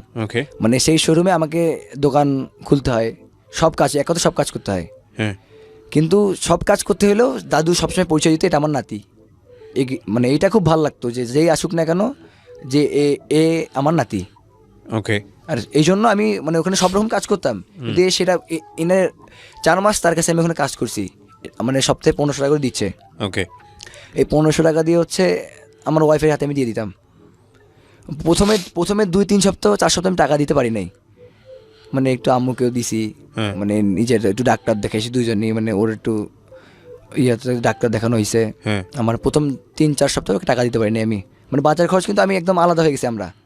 আমাদেরটা আমরা খাচ্ছি, আর হচ্ছে আব্বু আম্মুরটা আব্বু মুড়ি ওনার। এই আলাদাটা কি আপনার ওয়াইফের কারণে আপনি হইছেন? জি আমার আব্বু আমাকে দেখতেছে যখন হচ্ছে না তখন আলাদা করে দিল, আলাদা কারণ যেহেতু ভাই একদম হচ্ছে না, প্রত্যেকটা মোমেন্টে ঝামেলা হচ্ছে। তো তারপরে আমি যখন কাজ শেষ করে বাসায় যাই, তখন ভাই আমি তো কিন্তু ভালোবেসে বিয়ে করছি, তো তখন আমার বউ আমাকে বলে না সারাদিন কেমন কাটলো। একটু খেয়াল করবেন যারা শুনতেছেন, টাকার গান কিন্তু ভাই বিশ্বাস করেন, টাকা দাও এই কথাটা আগে, তুমি সারাদিন কি করছো কি খাইছো এই কথাটা না, আগে টাকা দাও।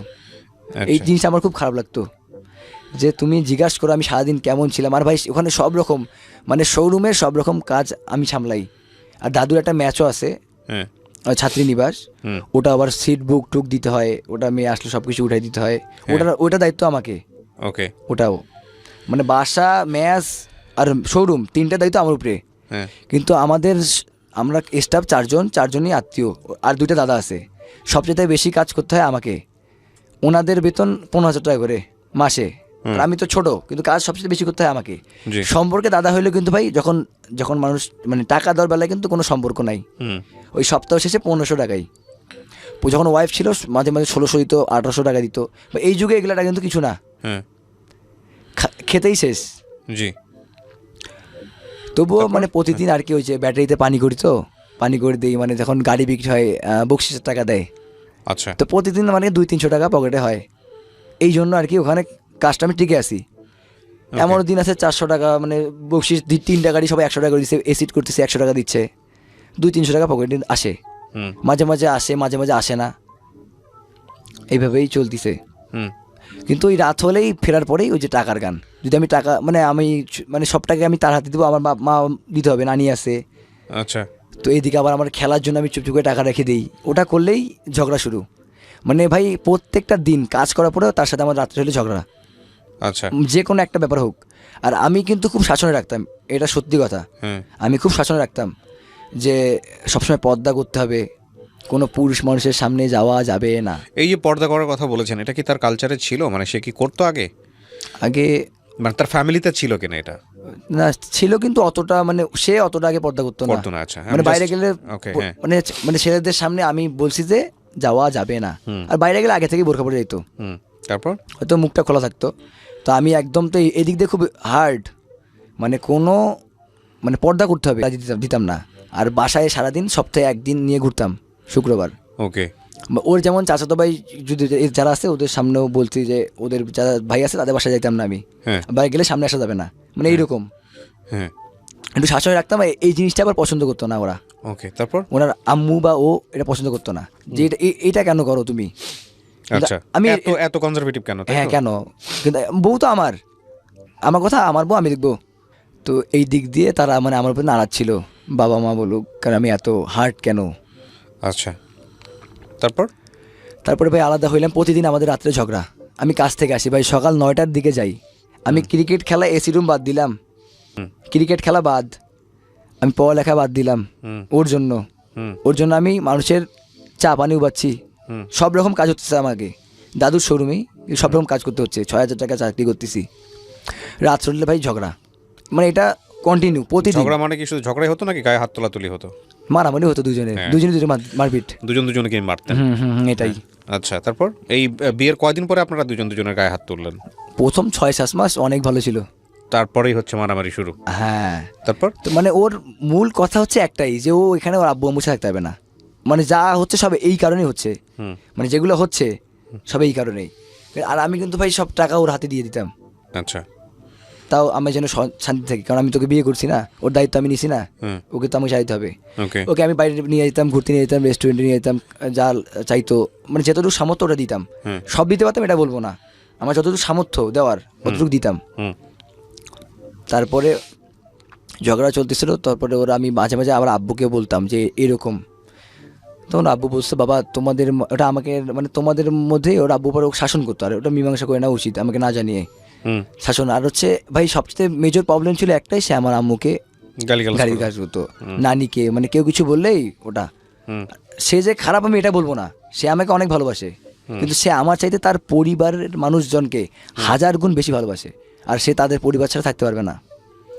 তো আমার শালা আসলো আমার বাসায় হচ্ছে নভেম্বরের 11 তারিখে, ওর পরীক্ষা ছিল। ও আবার এসএসসিতে 1 সাবজেক্ট ফেল করছে ইতিহাসে, ওটা ইমপ্রুভ দেওয়ার জন্য আসছিল 15 তারিখে।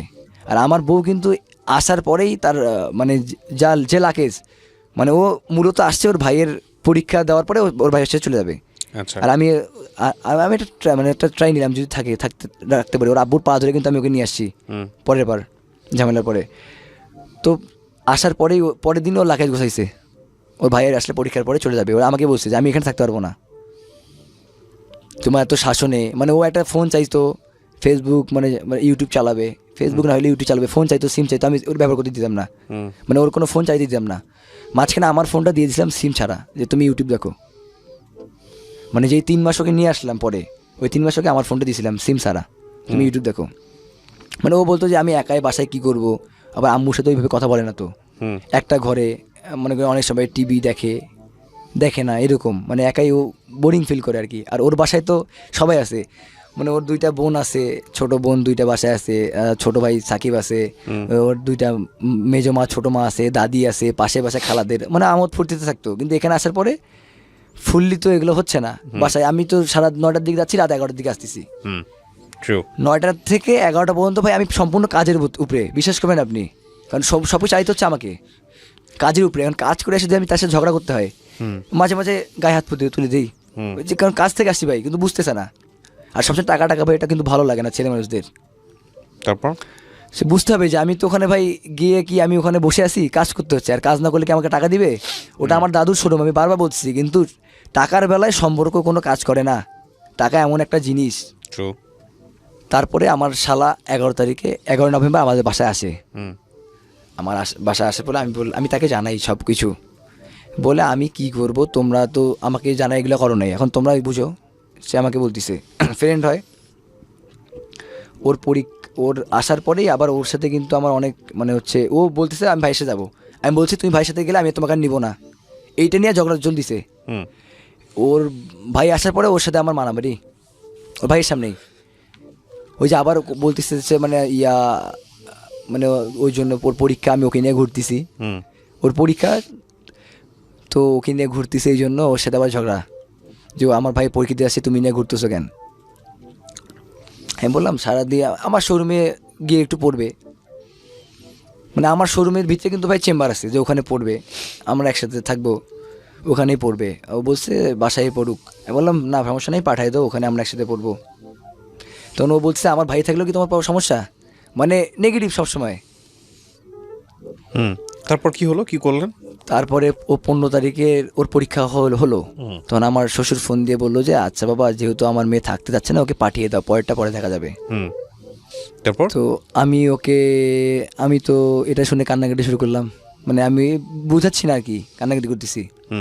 অলরেডি অনেক মন খারাপ, যে চলে যাবে অটোমেটিক চোখ দিয়ে পানি পড়তেছে, যার জন্য আমি ক্রিকেট খেলা ছাড়লাম। মানে এগুলো আবার সব কিছু আমার মাথায় আসতেছে, যার জন্য আমি পড়াশোনা ছাড়লাম, যার জন্য আমি ক্রিকেট খেলা ছাড়লাম, যার জন্য আমি মানে হচ্ছে মানুষের কাজ করতেছি, সে আমাকে ছেড়ে চলে যাবে। আর এইদিকে ভাই কিন্তু আমি ক্রিকেটে কিন্তু ভাই আমার কেরিয়ার ছিল, ক্রিকেট নিয়ে এখানে একটু কিছু ভাই বলি। ক্রিকেটের কেরিয়ার ছিল ভাই 2017 সালে আমি বিকেএসপিতে কোচ সালাউদ্দিন আমাকে নেয়।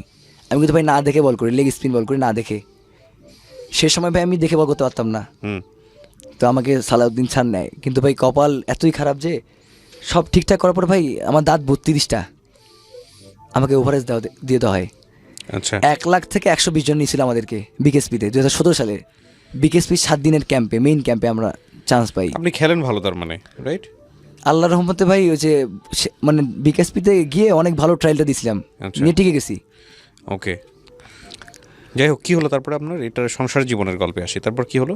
জি, সংসার জীবনে তারপরে আমার শ্বশুর যখন পাঠিয়ে দিতে চাইলো তখন আমি তো খুব ভেঙে পড়লাম যে আমি যার জন্য এত কিছু করলাম, ক্রিকেট খেলা পড়াশোনা সব ছিলাম, সে আমাকে সেখানে চলে যাবে। তো এখন কী করার, যার বাবা ও থাকতে পারছে না। আমি বললাম তুমি চলে গেলে কিন্তু আমি তোমাকে নিব না, তুমি ভাবো। আমি এইটা বলে ভয় দেখাচ্ছি, বলে আমি আমার আব্বু আম্মুর সাথে থাকতে পারবো না। আর তো মানে আর ও একটা কথা বারবার বলে, তুমি ঢাকায় বাড়ি না আমি থাকবো, তুমি অন্য জায়গায় ভাড়া না আমি থাকবো, তোমার মায়ের সাথে তোমার থাকবো বাবা না। মায়ের সাথে থাকবো না? আচ্ছা, ওকে। আর আমি বলি যে আমার মায়ের জন্মদাতা মা, আমি ওনার কারণে পৃথিবী দেখছি, বাপ মায়ের সাথে থাকতে পারবো না। তো মানে তারা অনেক আগে থেকেই বলছে যে চট্টগ্রামে যাইতে, মানে চট্টগ্রামে চাকরি নিয়ে দিবে। ওয়াইফ বলে সবসময় যে ফ্ল্যাট একটা ভাড়া নিবো, ওখানেই থাকবো একসাথে। মানে আমাকে চট্টগ্রামে যাইতে বলে, চট্টগ্রামেই থাকতে বলে। ওয়াইফ সবসময় এই অফারটা দেয় আর কি, যে চট্টগ্রামে একটা বাড়ি ভাড়া নিয়ে ওখানে তোমার একটা চাকরি নিয়ে দিচ্ছে, ওখানে তুমি থাকো, ওকে আমরা থাকি, তো আসবো তোমার আব্বু এখানে আমরা বছরে 1-2 মাসে থাকবো, তুমি টাকা পাঠাবো তোমার আব্বু আম্মুকে। আমি বলি, কিন্তু আমি বলি আমি আমার আব্বু আম্মুর সাথে থাকতে পারবো, যাইতে পারবো না। তখন বলে আমিও আমার আব্বু আম্মুর সাথে থাকতে পারবো না, তখন আমাকে সে বলে। তারপরে পরীক্ষা শেষ হওয়ার পরেই আমি রাগারাগি করে, তুমি তোমার ভাইয়ের সাথে যাবো, এটা শিওর? আমি বলতেছি ওকে, বলে হ্যাঁ আমি যাব। বলি আচ্ছা ঠিক আছে, তাইলে তুমি তোমাকে আর থাকতে হবে না একদিনও, তুমি এখনই চলে যাও। এদিকে ভাই বলতেছি, আর এদিকে কিন্তু শুয়ে কান্না করতেছি, মানে আমি নিতে পারছি না।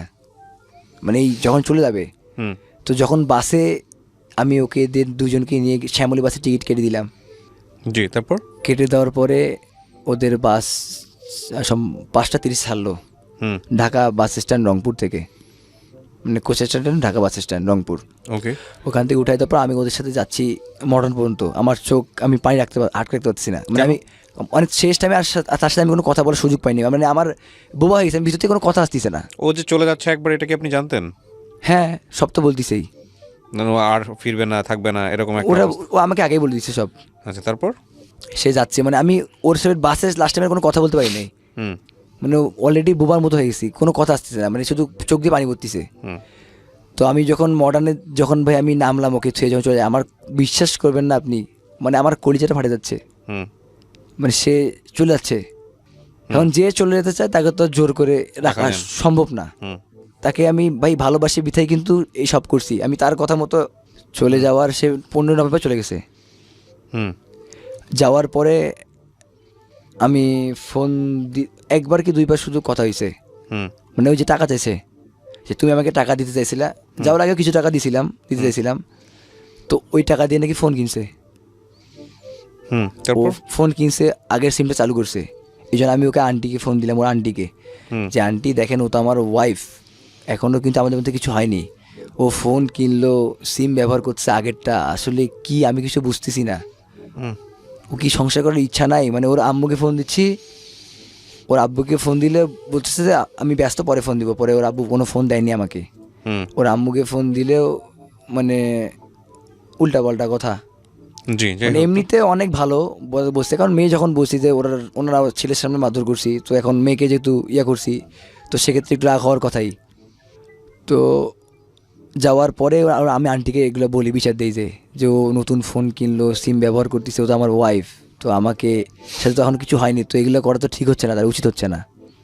তারপর আমি চট্টগ্রামে এই যে ডিসেম্বরের 22 তারিখে আমি চট্টগ্রামে যাই খেলতে, quality school of T20 tournament. আমি ঢাকার আইডিয়াল ক্রিকেট একাডেমি হয়ে খেললাম। তো আমি চট্টগ্রামে গেছি, ওদের বাসা থেকে কোনো রেসপন্স নেই, আমাকে কেউ একটাবার ডাকিনি। আমি আচ্ছা। চট্টগ্রামে গেছি, ওর ভাই বলেন ও বা ওর আম্মু ওর আব্বু, কিন্তু ওর হচ্ছে আব্বুর বোন আমাকে ফোন দেয়, ওর পাশে বাসা, যে বাবা তুমি চট্টগ্রামে আসো বাসায়, এখানে আসবা না? যে আন্টি আমাকে তো কেউ ডাকেনি, আমি কেন যাব?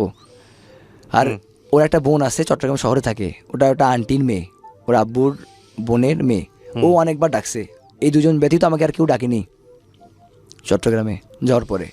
তো আমি হচ্ছে এই যে 1 তারিখে 12টার দিকে SMS দিই, হুম মানে নতুন বছরের অনেক অনেক শুভেচ্ছা রইল, এইটাবে SMS দেই যে আমি যদি তোমাকে সাথে ভুল কিছু করে থাকি তাহলে আমাকে ক্ষমা করে দিও।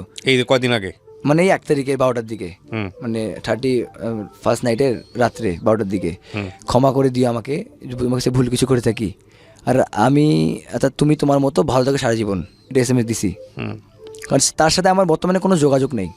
আপনাদের মানে সিদ্ধান্ত কি ডিভোর্সের দিকে যাচ্ছে, নাকি আলটিমেটলি ডিভোর্স দিয়ে ফেলেছেন, নাকি আমি তো এরকম? ওকে ছাড়ার জন্য বিয়ে করিনি ভাই। আপনি ওকে এখনো লাভ করেন? আমি, হ্যাঁ অবশ্যই। ওর কন্ডিশনটা কি? ওর কন্ডিশন বলতে ও আমার আম্মুর সাথে থাকবে না, আর ওর দ্বিতীয় কথা, ওর আব্বু আম্মুকে ছাড়াও থাকতে পারবে না। আর যদি ঢাকায় নিয়ে থাকি তো ও থাকবে, মানে ওরা আমার আম্মুর সাথে থাকবে না। আচ্ছা, প্রথম কথা হচ্ছে যে আপনি গল্পটা কেন বললেন আমাদের এখানে রেডিওতে এসে? আমি বললাম যে আমি মানে আমি যেন এইটাই উদ্দেশ্য আমার বলার, যে আর কোনো ছেলে যেন অল্প বয়সে বিয়ে না করে। মানে আমি আমার জীবনে যতটুকু কষ্ট পাইছি, রাজারহালে ছিলাম, বাবা মা আমাকে রাজারহালে মানুষ করছে, মানে আমাকে কোনো কষ্ট পাইতে দেয় নাই। নিজে না খাইলে আমাকে হয়েছে, আমাকে দামি দামি ড্রেস দিয়েছে, জুতা কিনে দিয়েছে আমার বাবা, কষ্ট করে মানুষ করছে আমাকে। কিন্তু আমি বিয়ে করার পরে আমি বাস্তবটা বুঝতে পারতেছি, আমি মানুষের 6,000 টাকা বেতনে কাজ করছি, আর আমি যেই আমি 6,000 টাকা 2 দিনে উড়াইতাম, সে আমি মাস 30 দিন কাজ করে 6,000 টাকা পাই। সকাল 9টা থেকে রাত 11টা পর্যন্ত ভাই কন্টিনিউ আমাকে কাজ করতে হয়। আমি তার জন্য তাকে ভালোবেসে করছি, তার জন্য আমি তাকে রাখার জন্য সর্বোচ্চ চেষ্টা করছি, কিন্তু ভাই আমি পারি নাই। এখানে আমার যে প্রশ্নটা আপনার প্রতি, সেটা হচ্ছে আপনি অল্প বয়সে বিয়ে করেছেন, এটা আপনার রিয়েলাইজেশন যে ঠিক আছে কাজটা আপনার ঠিক হয়নি। জি, আপনি যেটা বলছেন সেই রিয়েলাইজেশনের জায়গায় আমি একটু পরে আসি। তার আগে আমি আপনাকে বলি, সেটা হচ্ছে আপনার ওয়াইফের যাকে আপনি বিয়ে করেছেন সে তো আপনার সমবয়সী না, নাকি ছোট? আমার থেকে 2 বছর ছোট। 2 বছরের ছোট। তো ওর জায়গা থেকে 18 বছর যদি বয়স হয় ওর একটা হোম সিকনেস থাকবে। ও আপনাকে লাভ করে এরকম একটা জায়গায় চলে আসছে, সেখানে মানিয়ে নেওয়ার একটা বিষয় আছে। আপনারা সংসার করলেন কতদিন? 1 বছর? 1 তো হয়নি, বছর 4 মাস। মাত্র 1 বছর 4 মাস। তো সেই জায়গাটা থেকেও তো ওকে বোঝাটাও তো খুব জরুরি ছিল। সেটা কি আপনি বুঝতে পারছেন আপনার এই ফ্লসগুলো, যে না ওর জন্য কতটুকু সাপোর্ট দেওয়া দরকার, অতটুকু পারতেছেন কি না আপনি?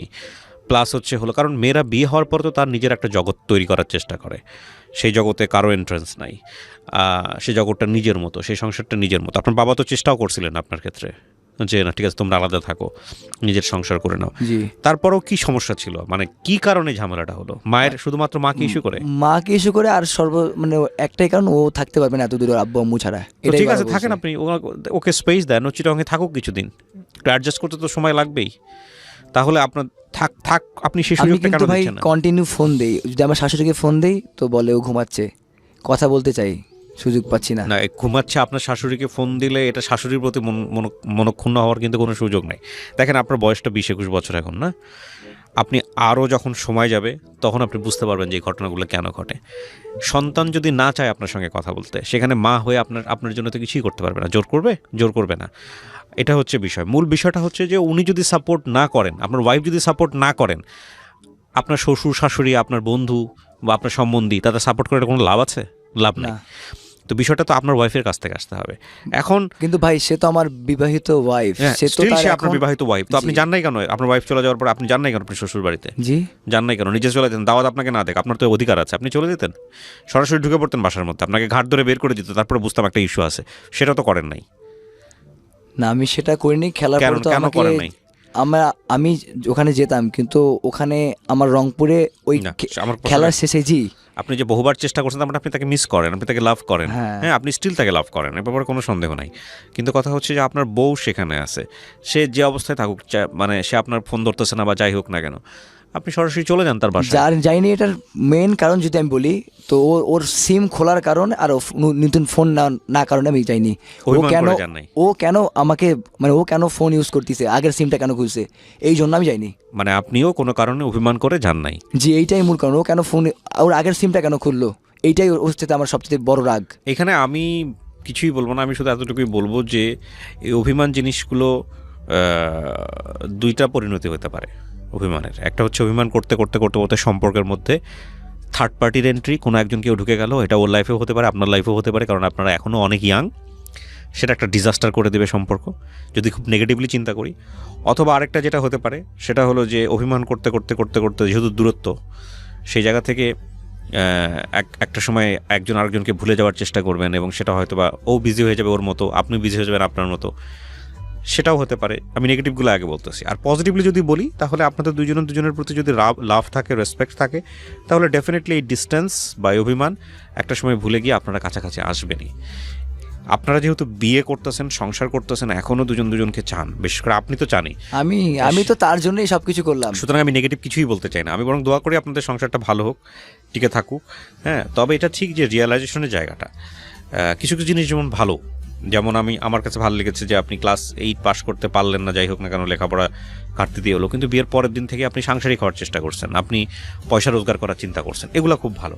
তবে আমি এটা কোনোভাবেই সমর্থন করি না যে নিজের বাবা মাকে ছেড়ে গিয়ে তার হলো আপনি তাকে নিয়ে আলাদা একটা জগৎ তৈরি করবেন, এটা আমি কোনোভাবেই সমর্থন করি না। তবে এটা ঠিক যে যেহেতু ম্যাচ হচ্ছিল না, সেই জায়গাটা থেকে ওনারও তো একটা অধিকার আছে আপনার প্রতি, সবচেয়ে বড় অধিকার কিন্তু ওনারই। জি, এটা অবশ্যই। তো সেই জায়গাটা থেকে ওনাকেও একটা জায়গা তৈরি করে দেওয়া, স্পেস দেয়া, এবং সেটাকেও সুন্দর করে গ্রো করতে দেয়া, এবং সেটা হয়তো আপনার জায়গা থেকে আপনি হয়তো ওইভাবে দিতে পারেননি, বা ওর জায়গা থেকে যে রিসিভ করবে সেটাও হয়তো পায়নি। ওকে একটাই মাত্র মেয়ে ওই পরিবারের, আরো মেয়ে আছে ওর, মানে ওনার। ঠিক আছে, তো আমার মনে হয় যেটা যে সেটা হলো যে আপনি যদি তাকে চানই, তাহলে ফিরিয়ে আনার জন্য আপনি ওর প্রতি মাসের যে হাত খরচ, যেটাকে ভরণ পোষণ বলে, যেহেতু আপনি ওনার হাজব্যান্ড এখন, সেটা আপনি যেভাবেই হোক মেনটেন করেন। 1, 2 নম্বর হচ্ছে যে মানুষের মধ্যে যদি খারাপ জিনিস আপনি দেখতে চান, ধরেন কোনো একটা বন্ধুর হোক বা আপনার চারপাশের মানুষের হোক, আপনি যদি খারাপ জিনিস দেখতে চান, তো আমাদের ব্রেনের একটা সায়েন্টিফিক সিস্টেম হলো আপনার সামনে শুধু খারাপ জিনিস এনেই দিবে। ফেসবুক একটা ইন্টারেস্টিং বিষয় দেখবেন যে ফেসবুকে আপনি কোনো কিছু সার্চ করলে, বা গুগলে কোনো কিছু সার্চ করলে, ইউটিউবে সার্চ করলে, আপনার হোম পেজে যখন ঢুকবেন ওই জাতীয় কন্টেন্ট দিয়ে রাখে আপনাকে। হ্যাঁ, যে না তুমি যেহেতু এগুলো দেখতে পছন্দ করো, তোমাকে আমি এইগুলাই দিচ্ছি, দেখো, বেশি বেশি করে দেখো। তো ব্রেনটাও খুব ইন্টারেস্টিং এই জায়গাটা। আপনি যা চিন্তা করবেন উল্টাপাল্টা, ওই উল্টাপাল্টা জিনিসগুলো আপনার লাইফে বেশি বেশি আসতে থাকবে। তো আপনি যদি আপনার ওয়াইফের 100টা দোষ খুঁজতে থাকেন, আপনার 100টা না, আপনার ব্রেন আপনার সামনে 1000টা হাজির করবে। আর আপনি যদি মনে করেন যে না, এই মানুষটা আপনার জন্য খুব ভালো, আমি তার ভালো জিনিসগুলো চিন্তা করব, ভালো জিনিসগুলো খুঁজবো, আপনি খুঁজতে থাকবেন, এবং দেখবেন যে মানুষটার প্রতি আপনার অনেক সহমর্মিতা আসবে। তো দিন শেষে আসলে কেউই পারফেক্ট না, আপনিও পারফেক্ট না, সেও পারফেক্ট না। যেহেতু বিয়ে শাদী করে ফেলছেন, সংসার করেন ভালো করে, এটা হচ্ছে বিষয়। আপনি যেটা বললেন যে মানে ওর ভরণ পোষণের, যদি সে অবশ্যই আমার কথা মতো চলে, নামাজ কালাম পড়ে, আমার অনুমতি নিয়ে বাইরে যায়। আপনি নামাজ পড়েন? জি, আপনি পড়েন না তো, আপনি পড়েন না। এই যে জিনিসটা, এটা কেন করেন আপনি? এই যে আমাদের একটা পুরুষতান্ত্রিক ভয়ঙ্কর রকম মানসিকতা আছে। আমি বলতেছি না যে আপনি আপনার ওয়াইফকে নামাজ পড়ার জন্য জোর জবরদস্তি করতেছেন, সেটা খারাপ কাজ, আমি এটা বলতেছি না, এটা আপনার অধিকার আছে। কিন্তু ও তো আপনাকে একটা কোশ্চেন করতে পারে যে তুমি তো নামাজ পড়ো না, তুমি যে এত বেশি আমাকে জোর দিচ্ছ, তুমি তো নামাজ পড়ো না, তুমি নামাজ না পড়ে তাহলে তুমি আমার ব্যাপারে এতটা রুডো কেন হচ্ছে? তখন কিন্তু কোনো অ্যান্সার থাকে না। সুতরাং আপনার নিজেও তো এটা ধর্মকর্ম ঠিক মতো পালন করা উচিত, তাই না?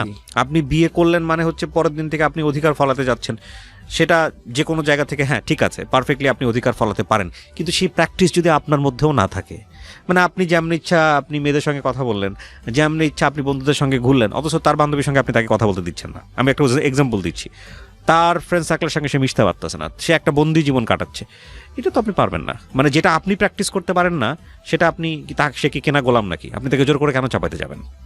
হ্যাঁ, আপনিও প্র্যাকটিস করেন, আপনিও ওগুলো প্র্যাকটিস করেন, তাকে দেখান যে না, আমি তোমার কাছ থেকে চাচ্ছি, এই কারণে চাচ্ছি যে আমিও তোমার মতো সেরকম একজন মানুষ, তুমিও আমার মতো একজন মানুষ হওয়ার চেষ্টা করো, ঠিক আছে, পারফেক্টলি ওকে।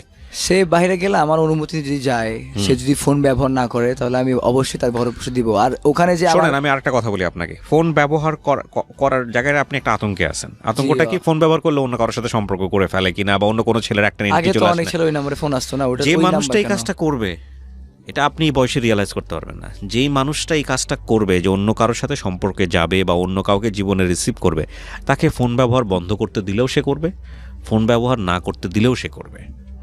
ফ্যাক্টটা হচ্ছে এটা। বরং যদি আপনি তাকে লাভ করেন, আরও বেশি ওপেন করে দেন, তোমাকে আমি বিশ্বাস করি, তোমার প্রতি আমার আস্থা আছে, ওই আস্থার যদি মূল্য থাকে তো ঠিক আছে, তুমি থাকবা আমার সাথে, আর যদি মূল্য না থাকে তাহলে তুমি আমার লাইফে থাকবা না, এটাই স্বাভাবিক।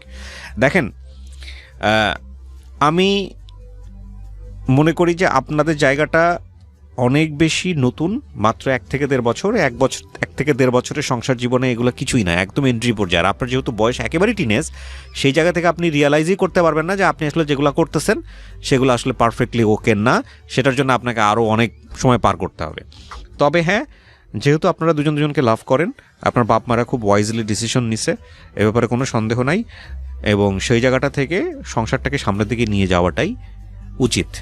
সেটা আমার ক্ষেত্রে উচিত। আর ভরণ পোষণ দেওয়ার ব্যাপারে আপনি যেটা বললেন যে এটা করলে ভরণ পোষণ দেবো, ওটা করলে ভরণ পোষণ দেবো না, এই জাতীয় জিনিস ইসলামেও সাপোর্ট করে না। আপনি যদি ধর্মীয় অনুসারেও যান, স্ত্রী মানে হচ্ছে আপনার তাকে ভরণ পোষণ দিতে হবে। এবং তালাকের ব্যাপারেও একটা কথা বলা হয়েছে, কথা আমার সাথে সে বলে না, কথা বলে না, আপনি যেভাবে হোক তাকে পৌঁছানোর চেষ্টা করেন। আপনি যেসব জিনিস চাচ্ছেন ইসলামিক কায়দায়, ফাইন, আপনি আলহামদুলিল্লাহ চাচ্ছেন, কিন্তু নিজের জন্য ওগুলো প্র্যাকটিস করেন। আপনি নিজে একক তো নামাজ পড়বেন না, আপনি জোর করে আপনার ওয়াইফকে যখন বলতে যাবেন তখন তো সে গার্ডস পেয়ে যাবে, তুমি তো পড়ো না, তুমি আমাকে কেন বলতে আসতেছো, আমি কি বোঝাতে পারতেছি আপনাকে? সো যে জিনিস আপনি প্র্যাকটিস করেন না, আপনি কেন করেন না, সেই জবাবটা আপনি কি দিবেন তাকে? তখন আপনি বলতে পারবেন যে আমার না পড়লেও হবে, আল্লাহ মাফ করে দিয়েছে, আমাকে বলতে পারবেন? সো সুতরাং সেও তো আপনাকে প্রশ্ন করতে পারে। তো এটাই বলতেছি, মানে আপনি বলবেন যে আমি তোমার হাজব্যান্ড, সুতরাং তোমার আমার সমস্ত কথা শুনতে হবে, শুনতে তুমি বাধ্য। একইভাবে স্ত্রীর অধিকার বলেও তো ইসলামে অনেক অধিকার দেওয়া আছে, সেগুলো আপনি কতটুকু পালন করছেন? জিনিসটা তো ভাইস ভার্সা, দ্বিপাক্ষিক। আর এই ভরণ পোষণের বিষয়ে আপনি যেটা কন্ডিশন দেখাচ্ছেন, এরকম কন্ডিশন না আছে ধর্মে, না আছে আইনে। হ্যাঁ, এটা দিতে পারবেন না আপনি। এবার যদি অন্তর থেকে যদি এভাবে বলেন, হ্যাঁ সে আপনার কথা শুনতেছে না, মানতেছে না, ঠিক আছে, যদি আপনি ধর্মীয়ভাবেও যদি তালাকের কথাও চিন্তা করেন, তাহলেও আমি তো ভাই সারা জন্য বিয়ে করিনি। রিলিজিয়ন বলতেছে, আমি যেটা বলতেছি এক্সট্রিম লেভেলে, রিলিজিয়ন বলতেছে তালাক হলো সবচাইতে নিম্ন পর্যায়ের হালাল জিনিস, সবচাইতে নিম্ন পর্যায়ের, মানে আল্লাহ খুব অপছন্দ করেন এই জিনিসটা, এবং শয়তানের সবচেয়ে প্রিয় কাজ।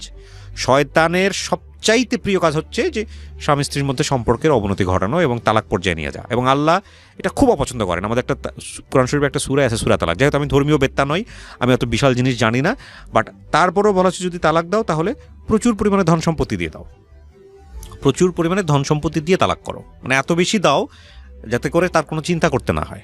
এবং আমাদের ধর্মটা এতটা এনরিচ, এতটা সমৃদ্ধ, এতটা সায়েন্টিফিক, সেখানে আপনি ভরণ পোষণের জায়গাটা আপনি কন্ডিশন দিতেছেন, সবটা একপাক্ষিক হয়ে যাচ্ছে বিষয়টা।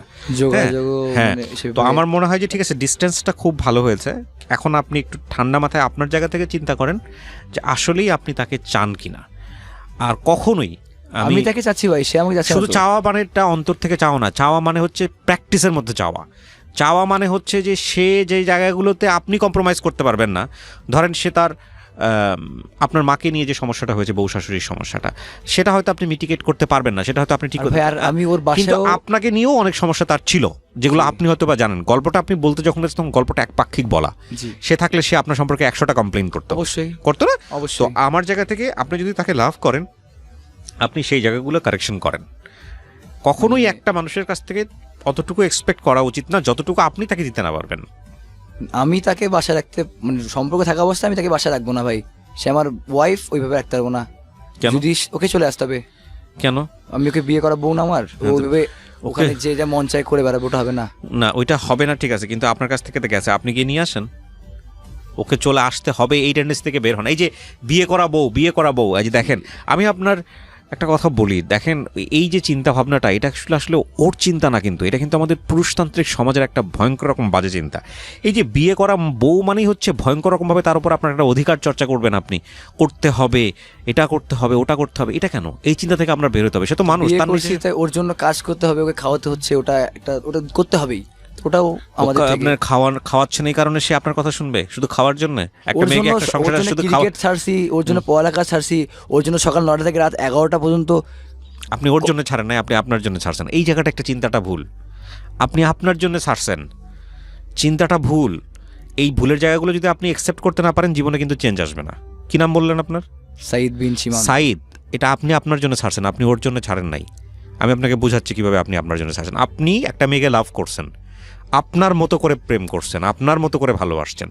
যখন মনে হয়েছে এই মেয়েটাকে ছাড়া আপনি বাঁচবেন না, ওকে খুব ডেসপারেটলি আপনার বাসায় নিয়ে এসে পরিবারের সামনে বলছেন যে ওকে আমার সাথে বিয়ে দিতে হবে। এগুলো আপনি আপনার জন্যই করছেন, ওর জন্য করেন না। এই জায়গায় যদি অন্য একটা নতুন আননোন মেয়ে থেকে বলতো যে আমাকে তুমি বিয়ে করতেন? না। তাহলে এটা আপনি আপনার জন্য করছেন, বিকজ আপনার ভিতরের অনুভূতিগুলোকে নিবারণ করার জন্য আপনি এটা করছেন। বুঝতে পারছি? ক্রিকেট আপনি ওর জন্য ছাড়েন নাই, ক্রিকেট আপনি আপনার জন্য ছাড়ছেন। ক্রিকেট খেলা আমি ভাই আমার এটা আমি কখনোই না আমি আমার না, জন্য আপনার ক্রিকেট জন্য খেলতে ছাড়তে আমি পারি বলি না। It's win win situation. আপনার সামনে একটা অমন অবস্থা এসে দাঁড়াইছে যে আপনার যদি সংসার টিকাতে হয় তাহলে ক্রিকেট ছাড়তে হবে, এটাই আপনার যদি ঘরের মধ্যে ভাত খাইতে হয় তাহলে আপনার কাজ করতে হবে। সিম্পল না? জি তাহলে আপনি এখন কি করবেন? আপনি হয় ক্রিকেট ছাড়বেন অথবা সংসার ছাড়বেন। এই সিদ্ধান্ত তো আপনারই ছিল, জি তো আপনি সিদ্ধান্ত নিছেন, রাইট তো এটা তো আপনার ব্যাপার জন্য আপনিই করছেন। তো এখন বিষয়টা হচ্ছে কি, এই যে করতে হবে, যাইতে হবে, আমার বউ এটা ওরমুখ করবে তমুক করবে, এই জায়গাগুলো আসলে পরিবর্তন আপনাকে আমি এক কথায় বোঝাতে পারবো না। তবে এটা ঠিক যে আমাদের পুরো সমাজ ব্যবস্থাটাই এরকম যে বিয়ে করা বউ মানে হচ্ছে তার উপর একটা বিশাল অধিকার। এটা ওর বয়স মাত্র 20, কিন্তু এটা ঠিক যে ওর চিন্তাভাবনার জায়গাটায় যে অধিকারের যেই অবয়ব, সেই অবয়বটা এটা পুরুষতান্ত্রিক জায়গাটা থেকে চিন্তাভাবনা। তবে এই চিন্তাভাবনা দিয়ে ওই মানে সংসার সামনের দিকে নেওয়াটা খুব মুশকিল। দুইটা চাকার উদাহরণ দিই, এটা বেগম রোকেয়া খুব সুন্দর করে বলছিলেন। দুইটা চাকা, হ্যাঁ, একটা মাঝখানে একটা আপনার হলো একটা শকট বলে, মাঝখানে একটা লাঠি দিয়ে জোড়ানো, হ্যাঁ, একটা চাকা বড় আর একটা চাকা ছোট। এই দুই চাকাকে যদি আপনি ধাক্কা দেন, এটা কি সামনের দিকে যাবে না চারদিকে ঘুরপাক খাবে? এটা চারদিকে ঘুরপাক খাবে। জি দুইটা চাকাই যদি সমান হয় তারপর আপনি যদি ধাক্কা দেন তাহলে দুইটাই সামনের দিকে যাবে। জি তো সংসারটা আসলে এরকমই, সংসারটাকে যদি সামনের দিকে নিতে হয় তাহলে আপনাকে ওই একজনকে ছোট করে রাখা যাবে না, আরেকটাকে বড় করা যাবে না। ঠিক আছে? রেসপেক্টের জায়গাটা দ্বিপাক্ষিকই হইতে হবে। আপনি যেমন তাকে সম্মান করবেন, সেও আপনাকে সম্মান করবে।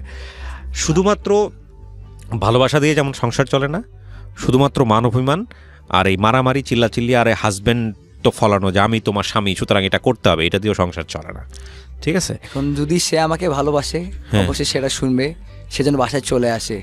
আর যদি সে না আসে তো আমি আবার ক্রিকেটে ব্যাক করেছি, তো আমি ক্রিকেট খেলায় একদম মন দিয়ে ওটা আমার ক্লাব এটা চালু করেছি, তো ক্রিকেটে নিয়ে থাকবো।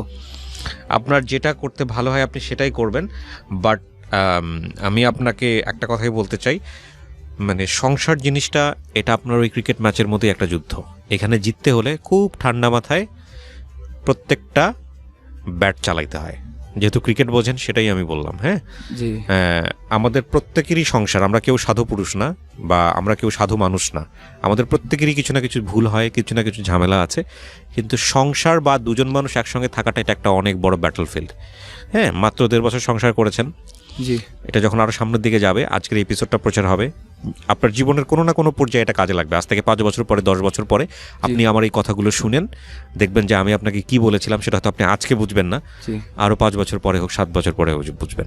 প্রিয় দর্শক এবং শ্রোতা, আমি শেষ করতে চাই, আমার মনে হয় বিয়ের ক্ষেত্রে আমি সবসময় যে কথাটা বলি, এটা নিজের অভিজ্ঞতা, বন্ধুদের কাছ থেকে শোনার অভিজ্ঞতা, সব কিছু মিলিয়ে যেটা বলতে চাই যে দুজন মানুষের সহ অবস্থান নিশ্চিত করার ক্ষেত্রে শুধুমাত্র ইমোশন, শুধুমাত্র লাভ, এইটা আমি মনে করি এনাফ না, এনাফ না, এনাফ না, এনাফ না। আমি সারা জীবন রেডিওতে এই লাভ কেন্দ্রিক যত অনুষ্ঠানে কথা বলেছি, সব জায়গায় আমি একটা কথাই বলেছি, বিয়েতে যে জিনিসটা সবচাইতে জরুরি হয় যে ওই মানুষটার যে পরিবারে বিলং করে সেই পারিবারিক অ্যাটিটিউড, ওই মানুষটার ফিলসফি, ওই মানুষটার রুলস, ওই মানুষটার আচার ব্যবহার, ওই মানুষটার জীবনধারা, চিন্তা, চেতনা এবং একই সাথে তিনি যাকে বিয়ে করছেন তার এই দ্বিপাক্ষিক বিষয়টি যখন ম্যাচ করে,